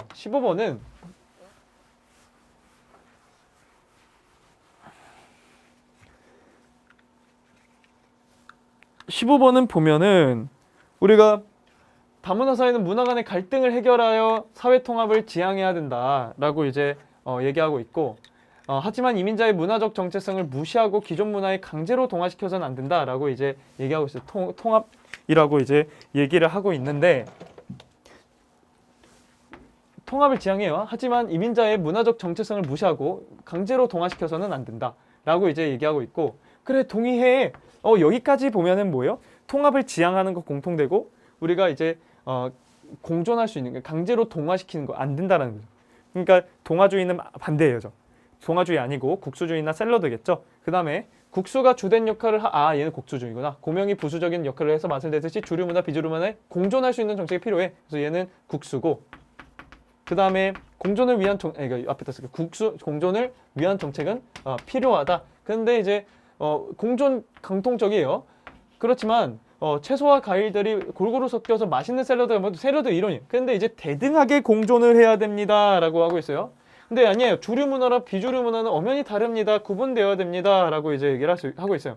그래서 이 국수랑 샐러드의 대비 지점은 뭐냐면은, 그러니까 주류 비주류가 전제돼 있느냐라는 거예요. 평등 대등 뭐 이런 거라기보다 국수 그러니까 주류 비주류가 나눠져 있느냐 이거예요. 둘 다 사회 통합 지향하죠. 공존에 대해서 얘기하고 있죠. 그래서 사회 통합을 목적으로 타문화의 가치를 부정해도 되는가라고 얘기하고 있는데, 이거는 이제 동아주의가 아니니까 둘 다 X죠. 그 다음에 사회문화 모든, 이거 핵심 쟁점이요. 그래서 모든 구성원이 하나의 통합된 문화를 향유해야 되는가. 이게 이제 용광로 이론을 다 같이 막 섞어가지고 하나 내는 거잖아요. 이건 X고, 용광로 이론 동아주의고, 그 다음에 각 문화가 고유한 가치를 유지하는 공존을 이제 지향하는가. 되게 긍정적이에요. 우리가 결국은 샐러드 이론이 이제 가장 이상적인 거예요, 교과서에서는. 그래서 각 문화 고유한 가치 공존을 지향. 근데 이거는 둘 다 공통적이에요. 근데 이거 둘 다 공통적인데 이거를 주류 문화, 비주류냐, 대등이냐 뭐 이런 게 좀 차이가 있는 거예요. 다문화 사회에서 문화 간 갈등을 해결하기 위한 정책이 필요한가? 라고 얘기하고 있는데 둘 다 정책 얘기하고 있죠. 정책 필요해 뭐 이런 내용이에요. 그래서 이번은 4번은 X죠. X. 여기 공존을 위한 정책은 필요합니다. 공존을 위한 정책은 필요합니다. 이렇게 얘기하고 있어요. 그 다음에 주류 문화를 비주류 문화의 다양한 주류 문화를 중심으로 다양한 문화의 정체성을 존중해야 돼. 정답은 5번이죠. 5번. 됐죠? 그 다음에 15번 했고 17번 보면은 이게 이제 좀 잘 눈여겨봤으면 좋겠는데, 기술은 독자적으로 존재할 수가 있다. 아, 그렇구나. 기술은 기술의 한계는 이러한 사실에 있는 것이 아니고 그 기술이 행복과 불행 모두에 관여할 수 있지만 그 자체는 선도 아니고 악도 아니라는 사실에 있다. 사실. 선도 악도 아니다. 라고 하죠. 그래서 가치 중립적으로 보는 거예요, 기술을. 하이데거보단 야스퍼스죠, 야스퍼스. 그래서 기술은 지도가 필요해. 기술은 어떻게 쓰느냐에 따라 다른 게 지도가 필요해. 인간 자신의 지도자로서 재발견해야 돼. 잘 써야 돼. 자신의 욕구를 명백해야 되고 검토해야 되고 그런 욕구의 서열을 규정해야 돼. 라고 이제 얘기하고 있죠. 그래서 야스퍼스 생각할 수 있죠. 오히려 가치 중립적인 거라고 볼 수 있겠죠. 하이데거랑 야스퍼스 중에 야스퍼스다라고 이제 생각할 수 있겠죠. 그래서 기술 자체는 그 기술을 실현하는 인간으로부터 독립된 존재다. 독자적으로 존재할 수 있다고 얘기하고 있죠. 그렇죠? 이거는 우리가 같이 개입적으로 보는 관점이랑 다른 의미가 있기 때문에 1번은 의미 있는 정답 선지고, 기술로 인한 모든 윤리적 문제는 기술 자체로서 극복을 해야 된다. 아니죠. 이제 기술로 인한 모든 윤리적 문제는 지도를 어떻게 하느냐에 따라 달려 있겠죠. 지도자로서 재발견해야 돼. 욕구 명백해야 돼. 인간이 중요한 거야 라고 하고 있죠. 그래서 2번은 X다. 기술 자체라기보다 인간이 중요한 거죠. 기술에 내재한 부도덕한 속성, 기술에 내재한 부도덕한 기술은 악이 아니죠. 2번은 X, 3번은 X. 그렇지만 성찰의 대상은 뭐냐면 보통 이제 우리가 기술을 써서 결과에 대해서 어떻게 활용할래? 이거에 대해서 보통 우리가 성찰해야 된다는 게 하이데거랑 공통된 선지였죠. 그래서 이건 3번은 X고, 기술 자체의 독자적 목적으로 기술의 한계가 발생하게 된다. 기술 자체가 독자적 목적을 가지나요? 아니죠. 기술 그 자체는 그냥 도구에 불과하죠. 그래서 4번은 X라는 거죠. 기술의 본질은 인간의 욕구로 인해서 선 또는 악으로 변화될 수가 있다라고 하고 있는데, 이 본질 자체가 변화되느냐? 그건 아니에요. 기술은 그냥 도구예요. 도구. 어떻게 쓰느냐에 따라서 선악이 달라지는 것이겠죠. 그래서 정답은 1번이다. 그 다음에 자, 삶의 주체라는 것은 누가 생각나요? 레건이 생각나겠죠. 자, 이거는 이제 생명윤리니까 좀 뒤에다 빼놨어요. 그래서 삶의 주체라는 것은 단순히 살아있다는 것과 단순히 의식을 갖는 것. 근데 뭔가 의식이라는 단어가 저는 좀 얘가 예민하게 느껴져요. 왜냐면 테일러가 우리가 목적론적 삶의 중심이라고 하면은 약간 우리가 의식 있는 존재? 약간 의인화하는 거 아니야? 뭐 이렇게 얘기하고 있거든요. 그래서 목적론적 삶의 중심이라는 건 의식적 존재 뭐 이런 내용이 나오는데, 레건도 이거 의식을 갖는 것 이상을 뭐 의미한다라고 얘기하고 있는데, 여튼 근데 얘는 여기서는 그냥 의식이에요, 의식. 그때는 테일러는 약간 인간처럼 의인화, 약간 이런 거 목적을 가지니까 약간 생각하는 것처럼.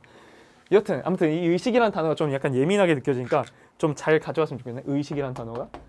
일단 삶의 주체인 개체들은 독특한 유형의 가치를 지니며 내재적 가치를 잘 지녀요. 그래서 이제 이런 가치는 다른 개체들에 대한 효용성으로부터 논리적으로 독립되어 있다는 것이죠. 그렇죠? 우리가 도구로서 가치가 있는 게 아니에요. 얘는 이제 도구적이지 않은 가치, 내재적 가치라는 건 비도구적인 가치뿐만 아니라 인식 주체의 평가와 판단과 상관없이 독립적으로 그 자체로 가치가 있는 뭐 그런 가치를 같이 모두 둘 다 포함하는 개념이죠. 내재적 가치. 그 내재적 가치를 지닌 동물을 이 한 살 이상의 포유동물 있잖아요.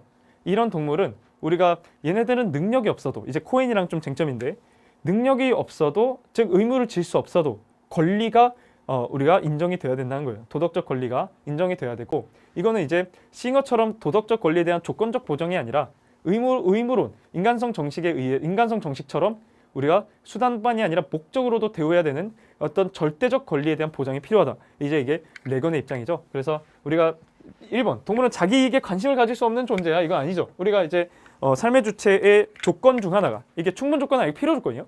이게 이제 이익관심, 쾌거감수 능력이었죠. 그래서 1번은 X다. 쾌거감수 능력이었죠. 그걸 이익관심으로 우리가 잘 볼 수 있겠죠. 인간에게 도덕적 의무의 대상이 될 수 없다.